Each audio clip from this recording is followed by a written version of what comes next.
जय हिंद दोस्तों, इस वीडियो में बात करने वाले हैं M3 R5 की। ये एकमात्र वीडियो होगी जिसमें आप पाइथन के सारे कॉन्सेप्ट कवर हो जाएँगे आपके पेपर के हिसाब से, ठीक? तो इस वीडियो में हम सब कुछ कवर कर लेंगे जो आपके M3 R5 में है। तो सबसे पहले बात करते हैं क्या-क्या कवर करने वाले हैं इस वीडियो में। तो हम सबसे पहले चैप्टर की बात करेंगे पाइथन का इंट्रोडक्शन, फिर एल्गोरिथम और फ्लो चार्ट, पाइथन क्या है इसके बारे में जानेंगे, ऑपरेटर व स्टेटमेंट क्या होते हैं, डेटा टाइप्स के बारे में बात करेंगे, फंक्शंस की बात करेंगे, file processing, scope and modules, last में हम बात करेंगे नंपाई बेसिक्स की। तो मतलब इस वीडियो में हम पूरे M3 R5 को कवर कर लेंगे, ठीक है? तो इस वीडियो को आप अंत तक देखिए। अगर आपने M2 R5 का वीडियो नहीं देखा है तो M2 R5 का वीडियो देख सकते हैं। उसको भी हमने इसी तरीके से पूरा कवर किया हुआ है कल के वीडियो में। सबसे पहले बात करते हैं कि प्रोग्रामिंग क्या है, कंप्यूटर प्रोग्रामिंग क्या है? कंप्यूटर में प्रोग्रामिंग का अर्थ है किसी भी प्रॉब्लम को स्टेप बाय स्टेप इंस्ट्रक्शन देना, ये कहलाती है प्रोग्रामिंग। अब प्रोग्राम क्या कहलाता है? प्रोग्राम जो प्रोग्राम होता है, ये हमारा क्या होता है? आपके निर्देशों का समूह होता है। ये देखो यहाँ पे लिखा है, यह निर्देशों का समूह होता है। मतलब प्रोग्राम क्या होता है? निर्देशों का समूह होता है, जिसे किसी भी प्रोग्रामिंग लैंग्वेज में मतलब पाइथन, सी या जावा में लिखा जाता है। समझ गए? एक अच्छे प्रोग्राम में 3 गुण होने चाहिए। आपका करेक्टनेस होना चाहिए, मतलब सही परिणाम आना चाहिए। एफिशिएंसी होनी चाहिए, मतलब कम समय ले और मेमोरी कम ले। और क्या होना चाहिए? रीडेबिलिटी होनी चाहिए, मतलब आसानी से उसको समझा जा सके। समझ गए? और जो हमारी प्रोग्रामिंग लैंग्वेजेस होती है, कितने प्रकार की होती है? टोटल 3 प्रकार की होती है। सबसे पहले आपकी आ जाती है बाइनरी लैंग्वेज, बाइनरी या मशीन लैंग्वेज। सेकंड में कौन सी आ जाती? Low level language. और तीसरे में कौन सी आ जाती? High level language. समझ गए? तो बाइनरी लैंग्वेज को हम मशीन लैंग्वेज कहते हैं, मतलब 0 और 1 में यहाँ कोड को लिखते हैं। लो लेवल लैंग्वेज में असेंबली लैंग्वेज का उपयोग करा गया। आपकी जो बाइनरी लैंग्वेज है, ये भी लो लेवल लैंग्वेज है। हाई लेवल लैंग्वेज मतलब पाइथन, सी, सी प्लस प्लस इत्यादि। अब बात करते हैं मॉडल ऑफ कंप्यूटेशन की, मतलब गणना का कौन सा मॉडल है। देखो, कंप्यूटर में कार्य करने के 3 मूल मॉडल है। सबसे पहले आपका इनपुट होगा, इनपुट को प्रोसेस करा जाएगा और प्रोसेस करने के बाद उसका आउटपुट दिया जाएगा, मतलब इसको हम आईपीओ मॉडल भी कहते हैं। कौन सा मॉडल कहते हैं? IPO model. आई का मतलब होता है इनपुट, पी का मतलब होता है प्रोसेस और ओ का मतलब होता है आउटपुट। ये यहाँ पे लिखा है। इनपुट का मतलब होता है डेटा प्राप्त करना, प्रोसेस का मतलब होता है सीपीयू द्वारा प्रोसेसिंग करी जाएगी, आउटपुट का मतलब होता है प्रोसेस होने के बाद जो भी रिजल्ट दिखाई देता है उसको कहते हैं हम आउटपुट। समझ गए? इनपुट क्या होता है? अभी हमने आपको बताया था, यूजर से डेटा को प्राप्त करना, ये कहलाता है इनपुट। प्रोसेस क्या होता है? सीपीयू उस डेटा को के आधार पर तर्क या गणना, मतलब लॉजिक को लागू करेगा, ये कहलाता है प्रोसेस। आउटपुट क्या होता है? परिणाम को स्क्रीन या प्रिंटर में दिखाना, ये कहलाता है आउटपुट। अब सबसे पहले बात करते हैं एल्गोरिथम क्या है। एल्गोरिथम क्या है? किसी समस्या को हल करने के स्पष्ट एवं सीमित और क्रमबद्ध ऑर्डर्ड सूची होती है, मतलब ऑर्डर लिस्ट होती है। देखो, आपकी जो एल्गोरिथम होती है, इसमें क्या होना चाहिए? आपके जो स्टेप्स हैं, ये जो आपके स्टेप हैं, ये क्या होना चाहिए? डिफाइन होने चाहिए। ये नहीं कि आपका एल्गोरिथम चलता ही जा रहा है। दूसरी चीज़ क्या होनी चाहिए? जो आपके स्टेप हैं, ये कहीं न कहीं जाके खत्म होने चाहिए, मतलब क्लोज़ होने चाहिए। और क्या होना चाहिए? ये ऑर्डर्ड होने चाहिए। एक के बाद स्टेप आने चाहिए। समझ गए? एल्गोरिथम किसी विशेष प्रोग्रामिंग लैंग्वेज पर निर्भर नहीं रहता, मतलब एल्गोरिथम को इम्प्लीमेंट करने के लिए किसी भी लैंग्वेज का उपयोग नहीं करा जाता है। इसे साधारण भाषा, मतलब सूडो कोड में लिखा जाता है। समझ गए? एक अच्छे एल्गोरिथम के क्या गुण हो सकते हैं? आपके चरण सारे स्पष्ट हों, मतलब आपके सारे स्टेप स्पष्ट हों। और क्या होता है? सीमित चरणों में समाप्त हो, मतलब क्या हो कि आपका एल्गोरिथम कहीं न कहीं जाके खत्म हो जाना चाहिए। और क्या होना चाहिए? कम से कम एक इनपुट होना चाहिए और कम से कम एक आउटपुट होना चाहिए। समझ गए? आपका एल्गोरिथम मतलब कम से कम एक स्टेप होने चाहिए और कम से कम मतलब एक इनपुट होना चाहिए और कम से कम एक आपका आउटपुट होना चाहिए। समझ गए? एक यहाँ पे एग्जांपल लिखो, 2 संख्याओं का योग है, आपको इसका एल्गोरिथम लिखना। सबसे पहले क्या करोगे आप? पहले स्टेप में लिखोगे स्टार्ट करोगे, दूसरे स्टेप में क्या करोगे? ए और बी को लोगे, तीसरे स्टेप में क्या करोगे? सम करोगे ए और बी का, चौथे स्टेप में क्या करोगे? उनको क्या करोगे? प्रिंट करोगे, पांचवें स्टेप में आप एल्गोरिथम को स्टॉप करोगे। समझ गए? क्यों लिखी जाती है एल्गोरिथम? समस्या को समझना आसान हो जाता है, कोड लिखने से पहले लॉजिक जांचा जा सकता है, किसी भी भाषा में बदला जा सकता है, मतलब ये किसी भी लैंग्वेज को सपोर्ट तो करती नहीं है, तो इसको किसी भी लैंग्वेज के अंदर इम्प्लीमेंट बाद में कर सकते हैं हम। बात करते हैं फ्लो चार्ट। फ्लो चार्ट क्या? फ्लो चार्ट एक एल्गोरिदम का ग्राफिकल रिप्रेजेंटेशन। जो आपकी एल्गोरिदम थी, इसका क्या है? ग्राफिकल रिप्रेजेंटेशन, ये कहलाता है आपका फ्लो चार्ट। समझ गए? इसके अंदर विशेष प्रकार के सिंबल या शेप का प्रयोग करा जाता है। जैसे ये आपका ओवल वाला सिंबल है, इसका उपयोग करते हैं हम स्टार्ट और एंड के लिए। ऐसे करके वहाँ पे सिंबल्स होते हैं, सिंबल या शेप होते हैं जिनका अपना प्रयोग होता है, अपना काम होता है। यह प्रोग्राम की लॉजिक फ्लो को दृश्य के रूप में, मतलब ग्राफिकल रूप में दिखाने में आपकी मदद करता है। समझ गए? फ्लो चार्ट एल्गोरिदम की तुलना में अधिक स्पष्ट और समझने में आसान होता है, परंतु जटिल कॉम्प्लेक्स प्रोग्राम के लिए बड़ा हो सकता है। मतलब जब प्रोग्राम आपका बड़ा हो जाएगा तो हमारी एल्गोरिदम भी क्या होता है, एल्गोरिदम स्टेप ज़्यादा हो जाएँगे, उन स्टेप को हम ग्राफिकल रिप्रेजेंटेशन हमारा गलत था। फ्लो चार्ट तो हमारा फ्लो चार्ट क्या हो जाएगा, जटिल हो जाएगा, तो मतलब उसको बनाने में थोड़ी-सी दिक्कत आएगी। समझ गए? अब फ्लो चार्ट और एल्गोरिदम क्या है? देखो, एल्गोरिदम है टेस्ट रूप में चरण, मतलब आपके स्टेप बाय स्टेप आपके इंस्ट्रक्शंस, ये कहलाता है एल्गोरिदम। एल्गोरिदम को आप तेज़ लिख सकते हो। अब क्या है, कॉम्प्लेक्स लॉजिक के लिए उपयुक्त है। लेकिन फ्लो चार्ट क्या है? ये फ्लो चार्ट में आपके सिंबल्स का उपयोग करा जाता है, समझने में आसान है, लेकिन छोटे लॉजिक के लिए उपयुक्त है। बड़े लॉजिक के लिए क्या होगा, आपका जो फ्लो चार्ट होगा वो काफ़ी ज़्यादा जटिल हो जाएगा। समझ गए?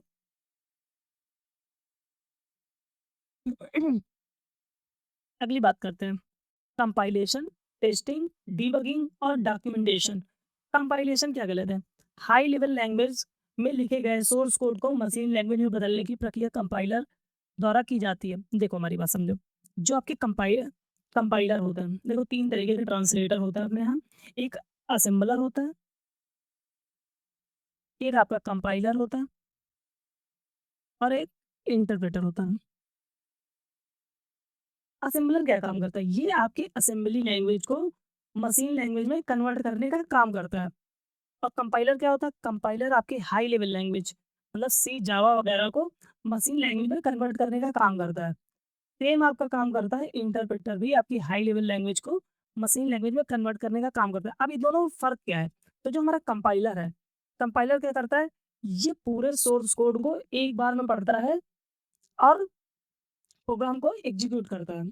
समझ गए? तो क्या करता है? पूरे सोर्स कोड को एक बार में पढ़ता है। जो हमारा इंटरप्रेटर होता है, ये क्या करता है? आपके पूरे सोर्स कोड को एक बार में ना पढ़ के एक-एक लाइन को चेक करता है। ये कहलाता है इंटरप्रेटर। समझ गए? कंपाइलर क्या करता है? पूरे सोर्स कोड को एक बार में पढ़ता है और इंटरप्रेटर क्या करता है? लाइन बाय लाइन कोड को चेक करता है। अगर किसी भी लाइन पे एरर आता है तो नेक्स्ट लाइन को वो चेक नहीं कर रहा है। ये कहलाता है इंटरप्रेटर। समझ गए? यही देखो इंटरप्रेटर लिखा, प्रोग्राम की लाइन बाय लाइन तुरंत पढ़ के एग्जीक्यूट करता है, जैसे पाइथन। पाइथन कैसे इंटरप्रेटेड लैंग्वेज है। अगली बात करते हैं टेस्टिंग की। टेस्टिंग क्या होती है? प्रोग्राम को विभिन्न इनपुट डेटा देकर यह जांचना कि वह परिणाम सही देता है या नहीं। तो टेस्टिंग क्या? टेस्टिंग का मतलब ये होता है, आपने कोई भी प्रोग्राम बना लिया, अब उसको चेक करना है। तो चेक करने के लिए हमको क्या करना पड़ेगा? उसकी टेस्टिंग करनी पड़ेगी। कई सारे टाइप की टेस्टिंग होती है, ऑटोमेशन टेस्टिंग होती है, मैनुअल टेस्टिंग होती है, बीटा टेस्टिंग होती है, तो कई सारे टाइप ऑफ टेस्टिंग होती है। नेक्स्ट बात करते हैं डीबगिंग। डीबगिंग का काम क्या होता है? आपके प्रोग्राम में मौजूद त्रुटियाँ, मतलब एरर या बग्स को ढूँढकर उनको ठीक करने की प्रक्रिया कहलाती है। जो आपका डीबगिंग होता है, समझो ज़रा, जो आपका डीबगिंग होता है, आपके प्रोग्राम में कोई भी एरर है, तो उस एरर को ढूँढ के क्या कर देगा? फिक्स कर देगा। ये काम किसका होता है? डीबगिंग का। नेक्स्ट है डॉक्यूमेंटेशन। प्रोग्राम के बारे में विस्तृत जानकारी लिखना, कि हमारा प्रोग्राम क्या करता है, कैसे उपयोग करें, इनपुट आउटपुट, मतलब भविष्य में उसे कोई भी समझ सके। इसलिए क्या ज़रूरी है? डॉक्यूमेंटेशन। समझ गए? नेक्स्ट बात करते हैं हम एरर्स की। ये एरर से आपके पेपर में सवाल बनते हैं। तो 3 टाइप के एरर आते हैं। सबसे पहला सिंटैक्स एरर आता है। सिंटैक्स एरर का मतलब होता है कि आपने कोई भी ग्रामर में त्रुटि कर दी है। आपको लिखना था, प्रिंट लिखना था। आपने क्या लिख दिया? PRNT लिख दिया। तो ये क्या है? ये सिंटैक्स एरर हो जाएगी। समझ गए? लॉजिकल एरर क्या है? लॉजिक गलत होने पर प्रोग्राम चलता रहे। आपने पता चला लूप लगाना था, आपने लूप में क्या करा? इन्फिनाइट लूप लगा दिया, आपने लूप को कभी बंद ही नहीं करा। तो वहाँ पर कोई लॉजिकल एरर आएँगे। लॉजिकल एरर का मतलब होता है आपका प्रोग्राम चलता रहेगा, कभी प्रोग्राम क्लोज़ ही नहीं होगा। समझ गए? नेक्स्ट बात करते हैं रन टाइम एरर की। रन टाइम एरर क्या होता है?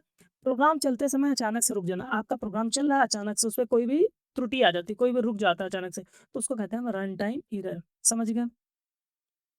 आप देखो सॉफ्टवेयर डेवलपमेंट के लिए क्या-क्या स्टेप्स होते हैं। सबसे पहले आपको प्रॉब्लम को समझना होता है, प्रॉब्लम एनालिसिस करना होता है। उसके बाद आप उस प्रॉब्लम का एल्गोरिथम लिखते हो, स्टेप बाय स्टेप चरण लिखते हो। फिर क्या करते हो आप उस एल्गोरिथम को आप फ्लो चार्ट में कन्वर्ट करते हो, मतलब फ्लो एल्गोरिथम का ग्राफिकल रिप्रेजेंटेशन करते हो। फिर उसके बाद हम लोग क्या करते हैं, कोडिंग करते हैं, मतलब सॉफ्टवेयर डेवलपमेंट करते हैं। समझ गए? अब ये जो कोडिंग करते हैं, तो कोड क्या होता है? ये आपका कंपाइलेशन या इंटरप्रिटेशन होता है। मतलब इसका मतलब आपके कोड को या तो इंटरप्रेटर पढ़ेगा या आपका कंपाइलर पढ़ेगा। समझ गए? और कंपाइलर जब पढ़ने के बाद कोड को रन करेगा, तो उसके बाद हम लोग चेक करेंगे, टेस्टिंग करेंगे। टेस्टिंग और डीबगिंग करेंगे। टेस्टिंग का मतलब हो जाता है आप प्रोग्राम को चेक करोगे उसमें कोई एरर तो नहीं है। डीबगिंग का मतलब होता है उस एरर को आप फिक्स कर दोगे वहीं पे। समझ गए? फिर हम डॉक्यूमेंटेशन बनाएँगे जिससे यूज़र को कोई भी दिक्कत ना हो पाए। और लास्ट में हम लोग क्या करेंगे, मेंटेनेंस का कार्य करेंगे कि हमको कोई अपडेट लाना है या कुछ भी लाना है, तो ये सारे आपके सॉफ्टवेयर डेवलपमेंट के स्टेप्स होते हैं। समझ गए? नेक्स्ट बात करते हैं प्रोग्रामिंग लैंग्वेज की। कौन-कौन सी जनरेशन में कौन-कौन सी प्रोग्रामिंग लैंग्वेज है। फर्स्ट जनरेशन में कौन सी लैंग्वेज है? Machine language. मशीन लैंग्वेज का मतलब होता है 0 और 1। 0 और 1 का मतलब होता है बाइनरी लैंग्वेज। इसी को हम क्या कहते हैं? मशीन लैंग्वेज भी कह लेते हैं। सेकंड जनरेशन में क्या आई? आपकी असेंबली लैंग्वेज। असेंबली लैंग्वेज के अंदर क्या हुआ? आपके एमओवी, ऐड जैसे ये सारी चीज़ें इस्तेमाल की जाने लगी। समझ गए? इन दोनों ये जो आपकी दोनों जनरेशन की लैंग्वेज थी, ये कौन से इनको हम लो लेवल लैंग्वेज कहते थे। कौन सी लैंग्वेज कहते थे? Low level language. समझ गए? बाद में जब आपकी हाई लेवल लैंग्वेज आई, तो ये तीनों जनरेशन में जो लैंग्वेजेज़ इस्तेमाल हुई, high level language. High level language का मतलब होता है इन प्रोग्रामिंग लैंग्वेज के कोड को हम इंग्लिश भाषा में लिखने लगे। समझ गए? तो थर्ड जनरेशन में हमारी कौन सी है? हाई लेवल लैंग्वेज, मतलब सी, पाइथन, जावा वगैरह आई। जो फोर्थ जनरेशन होती है, फोर्थ जनरेशन में मतलब आपकी डीबीएमएस लैंग्वेजेस आई। मतलब डीबीएमएस लैंग्वेज का मतलब एसक्यूएल, ठीक, नो एसक्यूएल, मैंगोडीबी, ये सारी लैंग्वेजेस आई किस जनरेशन में? फोर्थ जनरेशन में। अपने डेटाबेस में हम लोगों ने काम करा। फिर पांचवी जनरेशन में हम लोग नेचुरल लैंग्वेज और एआई लैंग्वेज पे काम करें, जैसे प्रोलॉग वगैरह पे। समझ गए? तो ये हमारी भैया जनरेशन थी, कौन सी जनरेशन में कौन सी लैंग्वेज है, हमने इसकी बात करी। उसके बाद बात करते हैं हाई लेवल लैंग्वेज के क्या फ़ायदे हैं। सबसे बड़ा फ़ायदा है कि भैया यूज़र फ्रेंडली हो गई। इसको सीखना और समझना बहुत ही आसान हो गया। फिर क्या हो गया? आपके मशीन इंडिपेंडेंट हो गई। इसका मतलब क्या हुआ? फिर क्या हुआ? मशीन इंडिपेंडेंट हो गई। एक बार में लिखा हुआ कोड कई प्लेटफ़ॉर्म पे चल सकता था। समझ गए? एरर्स को ढूँढना मतलब बग को ढूँढना आसान हो गया और डेवलपमेंट भी तेज़ी से हो गई। समझ गए? बात करते हैं low level language. Low level language क्या होती है? मशीन के बहुत ही करीब होती है, तेज़ चलती है लेकिन लिखना कठिन होता और मशीन डेवलपमेंट इससे होती है। समझ गए? हमने बताया आपको लो लेवल लैंग्वेज में कोड 0 और 1 के फॉर्मेट में लिखे गए। तो भैया इनको लिखना बहुत ही मुश्किल काम है। इसलिए आगे चल के तीसरी जनरेशन में बनाई गई हाई लेवल लैंग्वेज, जिसमें हम लोग क्या किसका इस्तेमाल करने लगे? इंग्लिश लैंग्वेज का। समझ गए? पाइथन कैसी लैंग्वेज है? High level interpreted general purpose programming language है। इसे सीखना और समझना बहुत ही आसान है। इसमें लगभग सामान्यतः इंग्लिश जैसी ही भाषा का उपयोग करा जाता है। समझ गए? अब बात करते हैं कंपाइलेशन की। कंपाइलेशन कैसे होता है? आपके जो पाइथन का कोड होता है, इसको कैसे पढ़ा जाता है मशीन के द्वारा? देखो, सबसे पहले सोर्स कोड। सोर्स कोड क्या होता है? प्रोग्रामर द्वारा हाई लेवल लैंग्वेज में लिखा गया कोड होता है। मतलब हमने पाइथन की फाइल बनाई। हमने फाइल बनाई अ, पाइथन डॉट पी वाई करके, ये हमने फाइल बना दी। आप क्या करेंगे? कंपाइलर कंपाइलर या इंटरप्रेटर। पाइथन के लिए पाइथन इंटरप्रेटेड लैंग्वेज है, तो यहाँ पे कौन सा ट्रांसलेटर काम करेगा? ट्रांसलेटर काम करेगा, इंटरप्रेटर। समझ गए? तो यहाँ पे इंटरप्रेटर काम करेगा। इंटरप्रेटर क्या करेगा? पूरी लाइन को एक-एक करके पढ़ेगा और इधर आते ही रुक जाएगा, मतलब पूरी कोड को पढ़ेगा। उसके बाद अगर कोई भी एरर नहीं मिलता है, तो आपका क्या देगा? आउटपुट देगा। समझ गए? तो सोर्स कोड क्या होता है? ये प्रोग्रामर द्वारा हाई लेवल लैंग्वेज में लिखा गया कोड होता है। कंपाइलर क्या होता है? पूरे सोर्स कोड को एक बार में पढ़ के मशीन कोड में क्या कर देता है? कन्वर्ट कर देता है। अगर कोई भी एरर आते हैं तो उनकी पूरी आपको एक बार में लिस्ट दे देगा। इंटरप्रेटर क्या कर काम करता है? इंटरप्रेटर काम करता है कोड को एक-एक करके लाइन पढ़ता है और एरर आते ही रुक जाता है। समझ गए? नेक्स्ट बात करते हैं हम लिंकर की। लिंकर और लोडर, यहाँ से आपके पेपर में सवाल पूछा ही पूछा जाएगा। लिंकर क्या होते हैं? देखो, आपने कई सारी फाइल्स बनाई, मान लो आपने पाइथन डॉट पी वाई बनाई और सेटअप डॉट पी वाई बनाई। आपने और भी फाइलें बनाई, तो इन सारी फाइलों को मिला के एक सॉफ्टवेयर बनाना। मतलब इन सारी फाइलों को आपस में लिंक करके एक सॉफ्टवेयर बनाए ना, यही कहलाता है लिंकर। समझ गए? तो लिंकर क्या होता है? अलग-अलग ऑब्जेक्ट की फाइल या लाइब्रेरी को जोड़ के एक एग्जीक्यूटेबल फाइल बनाता है, जिसका क्या होता है वो डॉट ईएक्सई ऐसे टाइप के आपके कंप्यूटर में डॉट ईएक्सई फाइल होती है, वही कहलाती है लिंकर। उसके अंदर मल्टीपल फाइल को कनेक्ट करा जाता है। समझ गए? आगे बात करते हैं लोडर की। लोडर क्या होता है? एग्जीक्यूटेबल फाइल को मेमोरी या रैम में लोड करता है ताकि सीपीयू उसे क्या कर सके? रीड कर सके। देखो, लिंकर क्या करता है? लिंकर कई सारी फाइलों को लिंक करके आपके क्या करता है? एक एग्जीक्यूटेबल फाइल बना देता है। और लोडर क्या करता है? इसी एग्जीक्यूटेबल फाइल को जब आप रन करते हैं, तो जो हमारी ये सारी फाइल्स हैं, ये फाइलें आपके कंप्यूटर में क्या कर दी जाती हैं? लोड कर दी जाती हैं। समझ गए लिंकर और लोडर? लिखा है पाइथन। पाइथन इंटरप्रेटर कोड को पहले बाइट कोड में बदलता है। तो हमको चीज़ समझ में आई कि जो पाइथन है, वो सबसे पहले अपनी फाइल को कहाँ पे बदलता है? बाइट कोड में बदलता है। फिर उसे कहाँ पे? पाइथन वर्चुअल मशीन पे चलाया जाता है। समझ गए? पाइथन की फाइल है, पहले इसको किसमें कन्वर्ट करा जाएगा? बाइट कोड में। फिर उसके बाद क्या करा जाएगा? पाइथन का virtual machine PVM Python virtual machine, इसके द्वारा आपकी क्या हो गया? आपके कोड को चेक करा जाएगा। समझ गए? अब फ्लो चार्ट के कुछ हम सिंबल्स की बात करते हैं। सबसे पहला सिंबल आता है ओवेल। ओवेल क्या होता है? इसका नाम है टर्मिनल। देखो, ये क्या करता है? स्टार्ट और स्टॉप के दिखाने के लिए। कोई भी प्रोग्राम स्टार्ट और स्टॉप होगा तो ये वाले सिंबल का उपयोग करेंगे। ये देखो यहाँ पे हमको प्रोग्राम को यहाँ पे स्टार्ट करा है, यहाँ पे क्या करा है? स्टॉप करा है। फिर कौन सा सिंबल का इस्तेमाल हुआ? ओवेल ओवेल का। समझ गए? फिर अगला है पैरेललोग्राम। ये किसके लिए इस्तेमाल होता है? इनपुट आउटपुट के लिए, मतलब डेटा को लेना है, दिखाना। ये देखो, हमको कहीं हमने कहीं पे डेटा लिया, तो हम किसको इस्तेमाल करेंगे? इस वाले सिंबल का, पैरेललोग्राम का। समझ गए? नेक्स्ट बात करते हैं रेक्टेंगल की। रेक्टेंगल क्या काम करता है? प्रोसेस का काम करता है, मतलब कैलकुलेशन वगैरह चेक करेगा। डायमंड क्या होता है? डिसीजन के लिए, मतलब इसमें 2 तरीके के रिजल्ट आते हैं, या तो यस और नो, मतलब आप कंडीशन जब लगाओगे वहाँ पे ट्रू या फॉल्स। जैसा आपने कहा कि आपकी एज क्या 18 से ज़्यादा है, 18 से कम है, तो हम किसका? डायमंड वाले सिंबल के अंदर इसको चेक करेंगे, इफ लगाएँगे, कंडीशन लगाएँगे। या तो कंडीशन है तो ट्रू होने पे इधर वाला कोड चलेगा, अगर फॉल्स है तो इधर वाला कोड चलेगा। समझ गए? सर्किल, सर्किल को क्या कहता है? ये सर्किल इसको कहता है कनेक्टर। फ्लो कई सारे मल्टीपल फ्लो चार्ट को जोड़ने के लिए। एरो क्या होती है? फ्लो लाइन होती है। ये क्या करता है? क्रम को दर्शाता है कि आप किधर से किधर जा रहे हो। समझ गए? हर फ्लो चार्ट में केवल एक स्टार्ट और स्टॉप सिंबल होता है, मतलब स्टार्ट और स्टॉप सिंबल होगा आपके फ्लो चार्ट के अंतर्गत। समझ गए? बात करते हैं सीक्वेंशियल प्रोसेसिंग की। सीक्वेंशियल प्रोसेसिंग क्या होती है? इस प्रोसेसिंग में सभी स्टेटमेंट ऊपर से नीचे, मतलब एक क्रम के बाद एक क्रम में एग्जीक्यूट होते हैं। कोई शर्त या कंडीशन या दोहराव पर रिपीटिशन नहीं होता। मतलब क्या होता है सीक्वेंशियल प्रोसेसिंग में? एक के बाद एक स्टेप, एक के बाद एक स्टेप, एक के बाद एक स्टेप, ऐसा काम होगा। इसमें कोई भी कंडीशन का क्या होगा? दोहराया नहीं जाएगा। समझ गए? नेक्स्ट बात करते हैं decision based processing. Decision based processing का मतलब अभी हमने पढ़ा था, जो डायमंड वाला सिंबल होता है, ये आपके डिसीजन के लिए इस्तेमाल होता है ना भाई? तो जब डिसीजन के लिए इस्तेमाल होता है तो यहाँ पे यस होगा, यस वाले की कंडीशन चलेगी, अगर नो हो रही है कंडीशन चलेगी। तो इसमें प्रोग्राम की किसी कंडीशन शर्त के आधार पर जांच करता है और ट्रू फॉल्स के अनुसार अलग अलग रास्ते, मतलब पाथ पर आगे बढ़ाता है। डायमंड सिंबल के से डिसीजन को दर्शाया जाता है। और इसमें दो एग्जिट्स होते हैं, अभी हमने बताया, या तो यस होगा या तो नो होगा। और इसको किस सिंबल से दिखाया जाता है? डायमंड से। समझ गए? ये देखो यहाँ पे एग्जांपल बना है। हमने एक प्रोग्राम को स्टार्ट करा, हमने दो वैल्यू ली, ए और बी ली। क्या ए बी से बड़ा है? अगर ए बी से बड़ा होगा तो प्रिंट कर देगा, नहीं है तो प्रिंट भी कर देगा। उसके बाद प्रोग्राम को क्या कर देगा? स्टॉप कर देगा। समझ गया? नेक्स्ट बात करते हैं आइटरेटिव प्रोसेसिंग। आइटरेटिव का मतलब होता है लूप का कॉन्सेप्ट। अगर आपको क्या करना है, काम को बार बार दोहराना है, तो आप किसका इस्तेमाल करोगे? आइटरेशन का काम। आइटरेशन लूप का प्रयोग तब होता है जब किसी स्टेटमेंट या स्टेटमेंट के समूह को बार बार दोहराना है, मतलब जब तक पूरी शर्त पूरी ना हो जाए। इसके मूलतः तीन भाग होते हैं। सबसे पहले आप इनिशियलाइज करोगे प्रोग्राम को, फिर कंडीशन को चेक करोगे और वैल्यू को क्या करोगे? अपडेट करोगे। समझ गए? जैसे आपको एक से लेके एन तक की संख्याओं को प्रिंट करना है, तो आप क्या करोगे? सबसे पहले प्रोग्राम को स्टार्ट करोगे, आप संख्याओं को पढ़ोगे। आई बराबर आपने 1 बनाया, आपने वैल्यू को एक वेरिएबल बनाया आई बराबर 1, और चेक करा कि आई की वैल्यू एन से छोटी है, एन के बराबर है।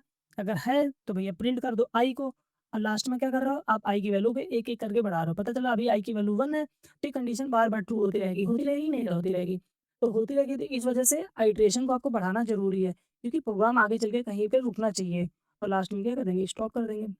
इसको कहते हैं हम आइटरेटिव प्रोसेसिंग। अब हम बात करते हैं पाइथन की। पाइथन क्या होता है? पाइथन के इंट्रोडक्शन की बात करते हैं। पाइथन एक हाई लेवल जनरल पर्पस और इंटरप्रेटेड प्रोग्रामिंग लैंग्वेज है, जिसे गाइडो वान रोसम द्वारा 1991 में विकसित किया गया। तो किसने बनाया? गाइडो वान रोसम ने कब बनाया? 1991 में बनाया। समझ गया? पाइथन का नाम एक कॉमेडी शो मतलब मॉन्टी पाइथन्स फ्लाइंग सर्कस से लिया गया है। ये सांप या स्नैक से नहीं लिया गया, मतलब इसका पाइथन का नाम कहाँ से लिया गया? मॉन्टी पाइथन्स फ्लाइंग सर्कस से लिया गया इसका नाम। समझ गए? ये एक ओपन सोर्स का फ्री सॉफ्टवेयर है। मतलब कैसा है? ओपन सोर्स है, मतलब इंटरनेट पे पूरी तरीके से फ्री है। इसके कोड को कोई भी मॉडिफाई कर सकता है।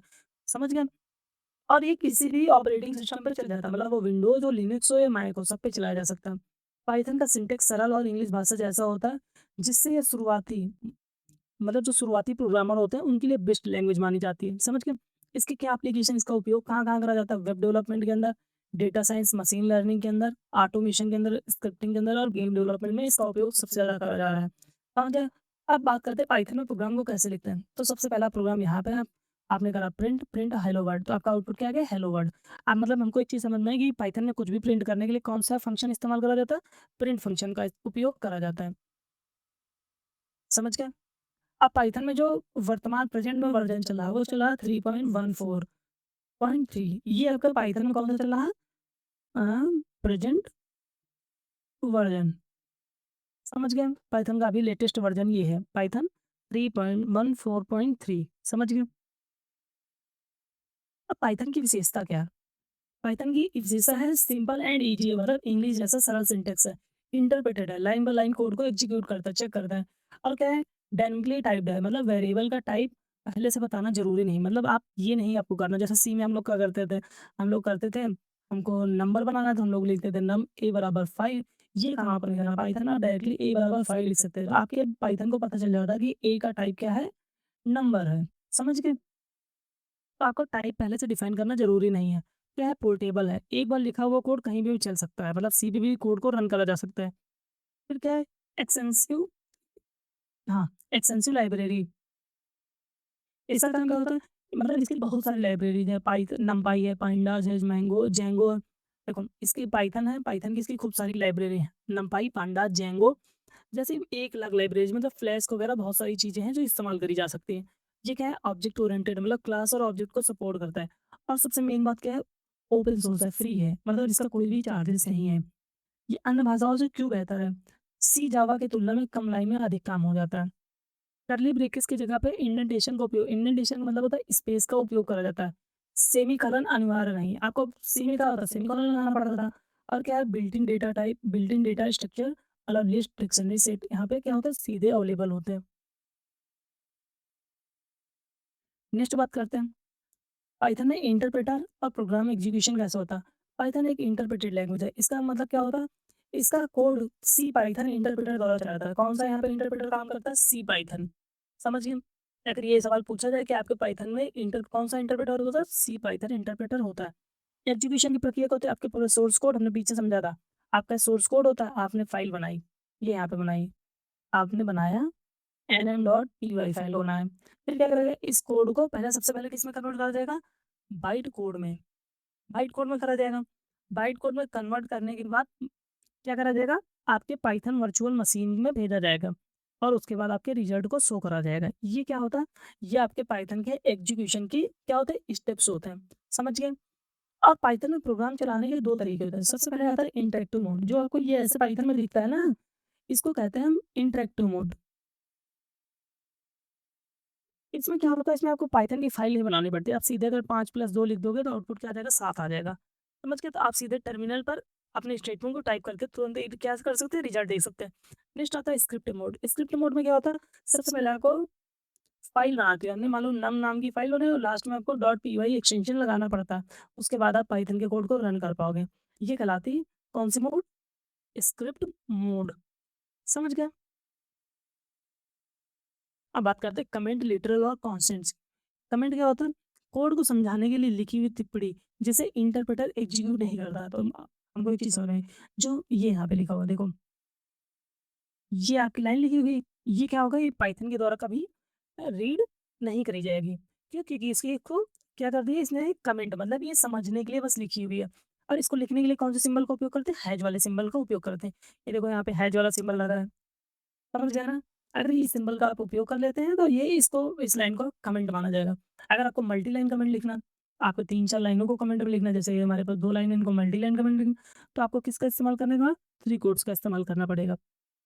तो मल्टी लाइन के कमेंट के लिए 3 कोट्स के बीच में चीज़ें लिखी जाती हैं। नेक्स्ट बात करते हैं हम लिटरल्स की। लिटरल क्या होता है? कोड में सीधे लिखा गया फिक्स्ड वैल्यू, जैसे आपने बनाया ऐज बराबर 20, ये जो फिक्स वैल्यू है, ऐज के अंदर जो 20 वैल्यू आ गई, इसी को कहते हैं हम क्या? लिटरल। समझ गए? जैसे ये देखो, ये इंटीजर लिटरल है, ये इस हमारा स्ट्रिंग लिटरल्स, समझ गए? कांस्टेंट की बात करते हैं। ऐसा मान जो प्रोग्राम के चलने पर ऐसा मान जो प्रोग्राम के चलने के दौरान ना बदला जाए। मतलब जो फिक्स वैल्यू होती है, जो फिक्स्ड वैल्यू होती है, जैसे हमारी पाई की वैल्यू क्या है? 3.14, ये फिक्स्ड है, इसको नहीं बदला जाएगा। तो ऐसी चीज़ों को अगर आपको लिखना है, तो इसी को कहते हैं कांस्टेंट। समझ गए? पाइथन में क्या होता है? कांस्टेंट लिखने के लिए कुछ भी नहीं होता, तो आप यहाँ पे क्या करते हैं? कांस्टेंट को समझने के लिए चीज़ों को आप कैपिटल लेटर में लिख देते हैं। मतलब आप ऐसे करके लिख देंगे तो आपको समझ में आएगा कि ये हमारा कांस्टेंट वेरिएबल है। समझ गए? अब बात करते हैं पाइथन में बिल्ट इन डेटा टाइप्स की। Built in data types Python में क्या है? इंटीजर। आपके जो ये नंबर्स होते हैं, 10 है, 5 है, -5 है, ये सारे क्या हैं? इंटीजर्स है। फ्लोट नंबर क्या होते हैं? जो डेसिमल नंबर होते हैं, 3.14, ये आपके क्या है? फ्लोट नंबर है। कॉम्प्लेक्स नंबर क्या है? 3 + 4 जे। यहाँ पे जे की अभी क्या कुछ भी वैल्यू हो सकती है, अभी जे की वैल्यू नहीं पता है, इसलिए क्या है? कॉम्प्लेक्स नंबर है। नेक्स्ट है स्ट्रिंग। स्ट्रिंग को लिखने के लिए सिंगल इन्वर्टेड कॉमा या डबल इन्वर्टेड कॉमा का उपयोग करते हैं। नेक्स्ट है बूलियन। बूलियन के अंदर 2 तरीके के रिजल्ट स्टोर करे जाते हैं, एक आपका ट्रू और एक आपका फॉल्स। लिस्ट क्या होती है? लिस्ट के अंदर डेटा को स्टोर करा जाता है। ये क्या है? देखो, लिस्ट को लिखने के लिए इन वाले ब्रैकेट्स का उपयोग करते हैं। समझ गए? नेक्स्ट है टपल। टपल क्या है? टपल देखो, लिस्ट के अंदर लिखी हुई वैल्यू को हम बदल सकते हैं, लेकिन टपल के अंदर लिखी हुई वैल्यू को हम बदल नहीं सकते हैं। टपल को लिखने के लिए इन वाले ब्रैकेट का हम उपयोग करते हैं। नेक्स्ट है डिक्शनरी। डिक्शनरी में क्या होता है? आप करली ब्रैकेट का उपयोग करते हैं, लेकिन यहाँ पे जो वैल्यू लिखी जाती है वो की एंड किसमें? की एंड वैल्यू पेयर में लिखी जाती है। समझ गए? नेक्स्ट है आपकी सेट। सेट के अंदर क्या होता है? आपकी डुप्लीकेट वैल्यू अलाउ नहीं होती और इनको भी कर्ली ब्रैकेट के अंदर लिखा जाता है। यहाँ पे डुप्लीकेट वैल्यू अलाउ नहीं है। अब ये बात करते हैं टाइप फंक्शन। अगर आपने ये लिख दिया प्रिंट,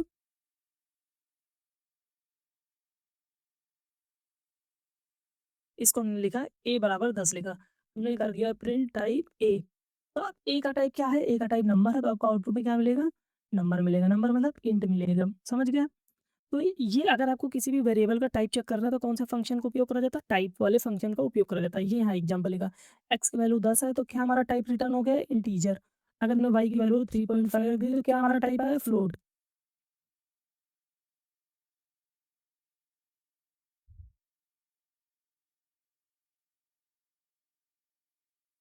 नेक्स्ट बात करते हैं नंबर, इंटीजर, फ्लोट, कॉम्प्लेक्स और सेट की। इंटीजर क्या होता है?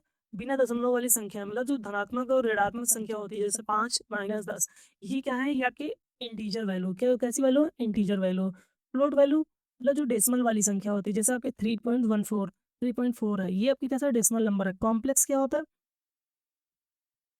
कॉम्प्लेक्स नंबर होते हैं ए प्लस बी जे। यहाँ पे क्या होता है? आपके जे की भी वैल्यू नहीं पता है। जे की वैल्यू 1 भी हो सकती है, 2 भी हो सकती है, 4 भी हो सकती है, 100 हो सकती है, तो ये भी ज्ञात नहीं है, तो इसको कहते हैं कॉम्प्लेक्स नंबर। नेक्स्ट है रियल नंबर।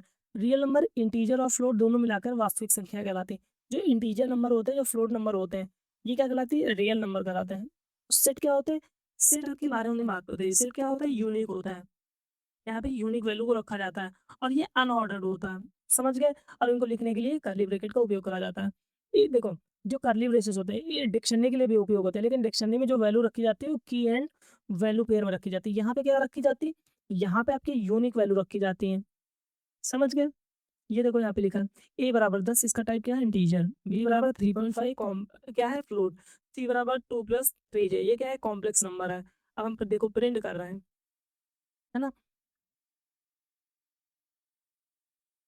ये हमारा सेट है। यहाँ पे क्या होता है? दोहराव को हटा देता है, मतलब ये जो डुप्लीकेट वैल्यू है इसको हटा दिया जाएगा। समझ गए? सेट में एक ही मान बार-बार नहीं रह सकता है, मतलब ये डुप्लीकेट को स्वयं हटा देता है। इस सेट के बारे में आपको ये चीज़ ध्यान रखनी है। नेक्स्ट बात करना है स्ट्रिंग की। स्ट्रिंग क्या होती है? देखो, स्ट्रिंग क्या होती है? चलो एक कैरेक्टर का क्या होता है? समूह कहलाता है। मतलब आपको स्ट्रिंग लिखने के लिए या तो सिंगल का इन्वर्टेड कॉमा का उपयोग करोगे, सिंगल कोट का उपयोग करोगे, या आप क्या करोगे? डबल कोट का उपयोग करोगे। समझ गए? आप मतलब स्ट्रिंग को लिखने के लिए तो सिंगल कोट का उपयोग करोगे, या डबल कोट का उपयोग करोगे, या ट्रिपल कोट का उपयोग करोगे।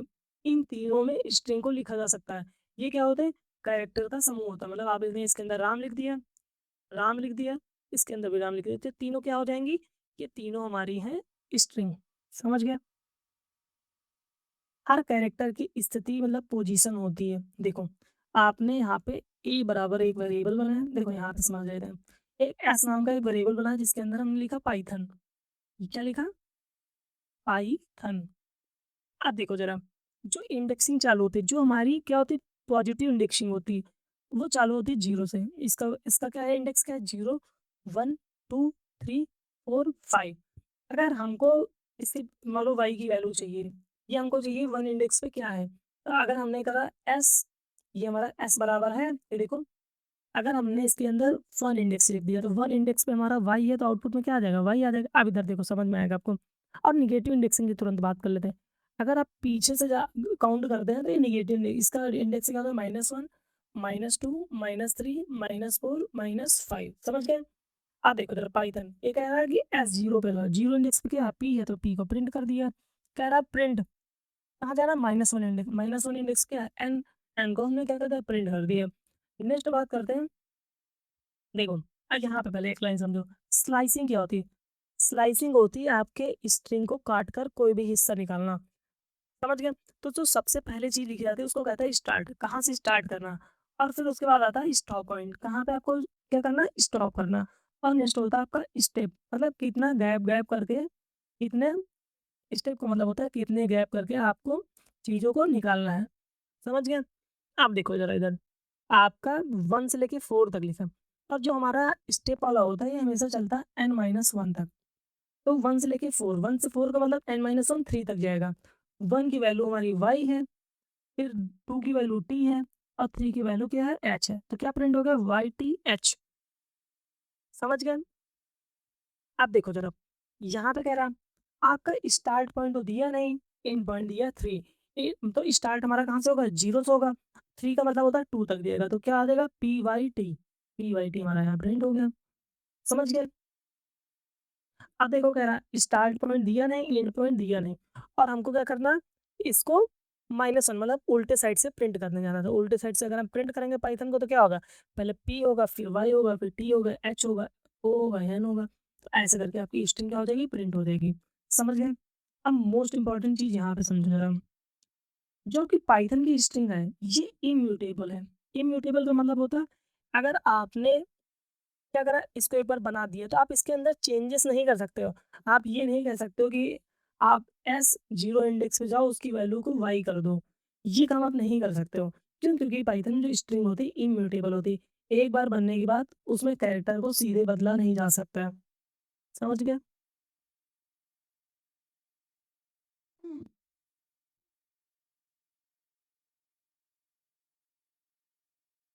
अगली बात करते हैं स्ट्रिंग के अंदर कौन कौन से ऑपरेशन होते हैं। सबसे पहला ऑपरेशन होता है कॉनकैटिनेशन।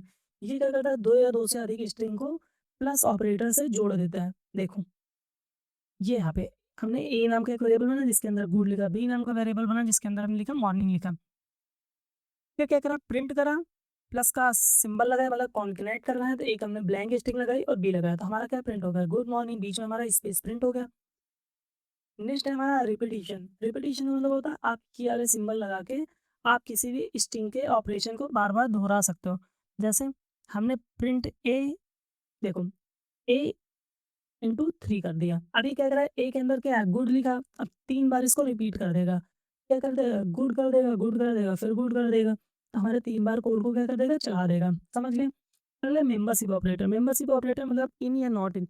ये क्या करता है? आपकी सब स्ट्रिंग स्ट्रिंग में मौजूद है या नहीं इसको जांचता है। जैसे डबल ओ इन ए, क्या ए के अंदर डबल ओ है? हाँ कहेगा बिल्कुल है, G OOD। तो डबल ओ यहाँ पे है तो क्या रिटर्न किया? ट्रू। अगर नहीं होता तो क्या होता? फॉल्स दे देता। अगली चीज़ बात करते हैं लेंथ फंक्शन की। लेंथ क्या कहता है? ये स्ट्रिंग की कुल लंबाई मतलब कुल कैरेक्टर की संख्या बताता है। अब क्या करा लेंथ है मतलब कितनी लेंथ है? 1, 2, 3, 4 तो रिटर्न क्या करेगा? 4 समझ गए? नोट में एक चीज़ लिखी है कि स्ट्रिंग के साथ केवल स्ट्रिंग ही जुड़ सकती है। नंबर को जोड़ने से पहले चीज़ों को स्ट्रिंग में बदलना पड़ता है। ये नहीं कि आपको नंबर को स्ट्रिंग के साथ जोड़ दोगे, समझ गए? अब बात करते हैं हम ये इनपुट को कैसे लेना है और प्रिंट कैसे करना। इनपुट लेने के लिए हमारे पास एक फंक्शन होता है जिसका नाम है इनपुट। ये क्या काम करेगा? ये यूज़र से इनपुट लेगा और ये जो इनपुट लेता है वो किस फॉर्म में होता है कि कौन से डेटा टाइप में होता है? स्ट्रिंग डेटा टाइप में होता है। बाद में आप इसको बदलने के लिए आप इंटीजर में बदलने के लिए आईएनटी फंक्शन का उपयोग करोगे। नंबर इनपुट लेने से पहले इसे आईएनटी या फ्लोट से बदलना पड़ता है। हमने आपको जस्ट बताया कि अगर आप कोई भी वैल्यू लेते हो तो बाय डिफ़ॉल्ट उसका नेचर होता है स्ट्रिंग। आपको नंबर चाहिए तो आपको नंबर बदलने के लिए आपको आईएनटी फंक्शन का उपयोग करना पड़ेगा। प्रिंट की बात करते हैं, प्रिंट क्या है? आउटपुट को दिखाने के लिए इसका उपयोग करा जाता है। ये आपके सेपरेटर और इंड पैरामीटर्स होते हैं जो आपके आउटपुट फॉर्म को नियंत्रित करते हैं। देखो, हमने नेम नाम का एक वेरिएबल बनाया जिसके अंदर इनपुट ले रहा है, नेम ले रहा है। तो बाय डिफ़ॉल्ट इसका नेचर स्ट्रिंग होगा, अगर नेम तो हमारा स्ट्रिंग में चाहिए। हमने ऐज को इनपुट में लिया। ऐज को हम किसमें ले रहे हैं? इनपुट ले रहे हैं। तो ऐज के अंदर क्या होगी? स्ट्रिंग में हो जाएगी। तो इसलिए इसको स्ट्रिंग को नंबर में कन्वर्ट करने के लिए हम कौन सा फंक्शन लगा रहे हैं? आईएनटी फंक्शन लगा रहा है। फिर हमने ऐज और नेम को क्या कर लिया? प्रिंट कर लिया।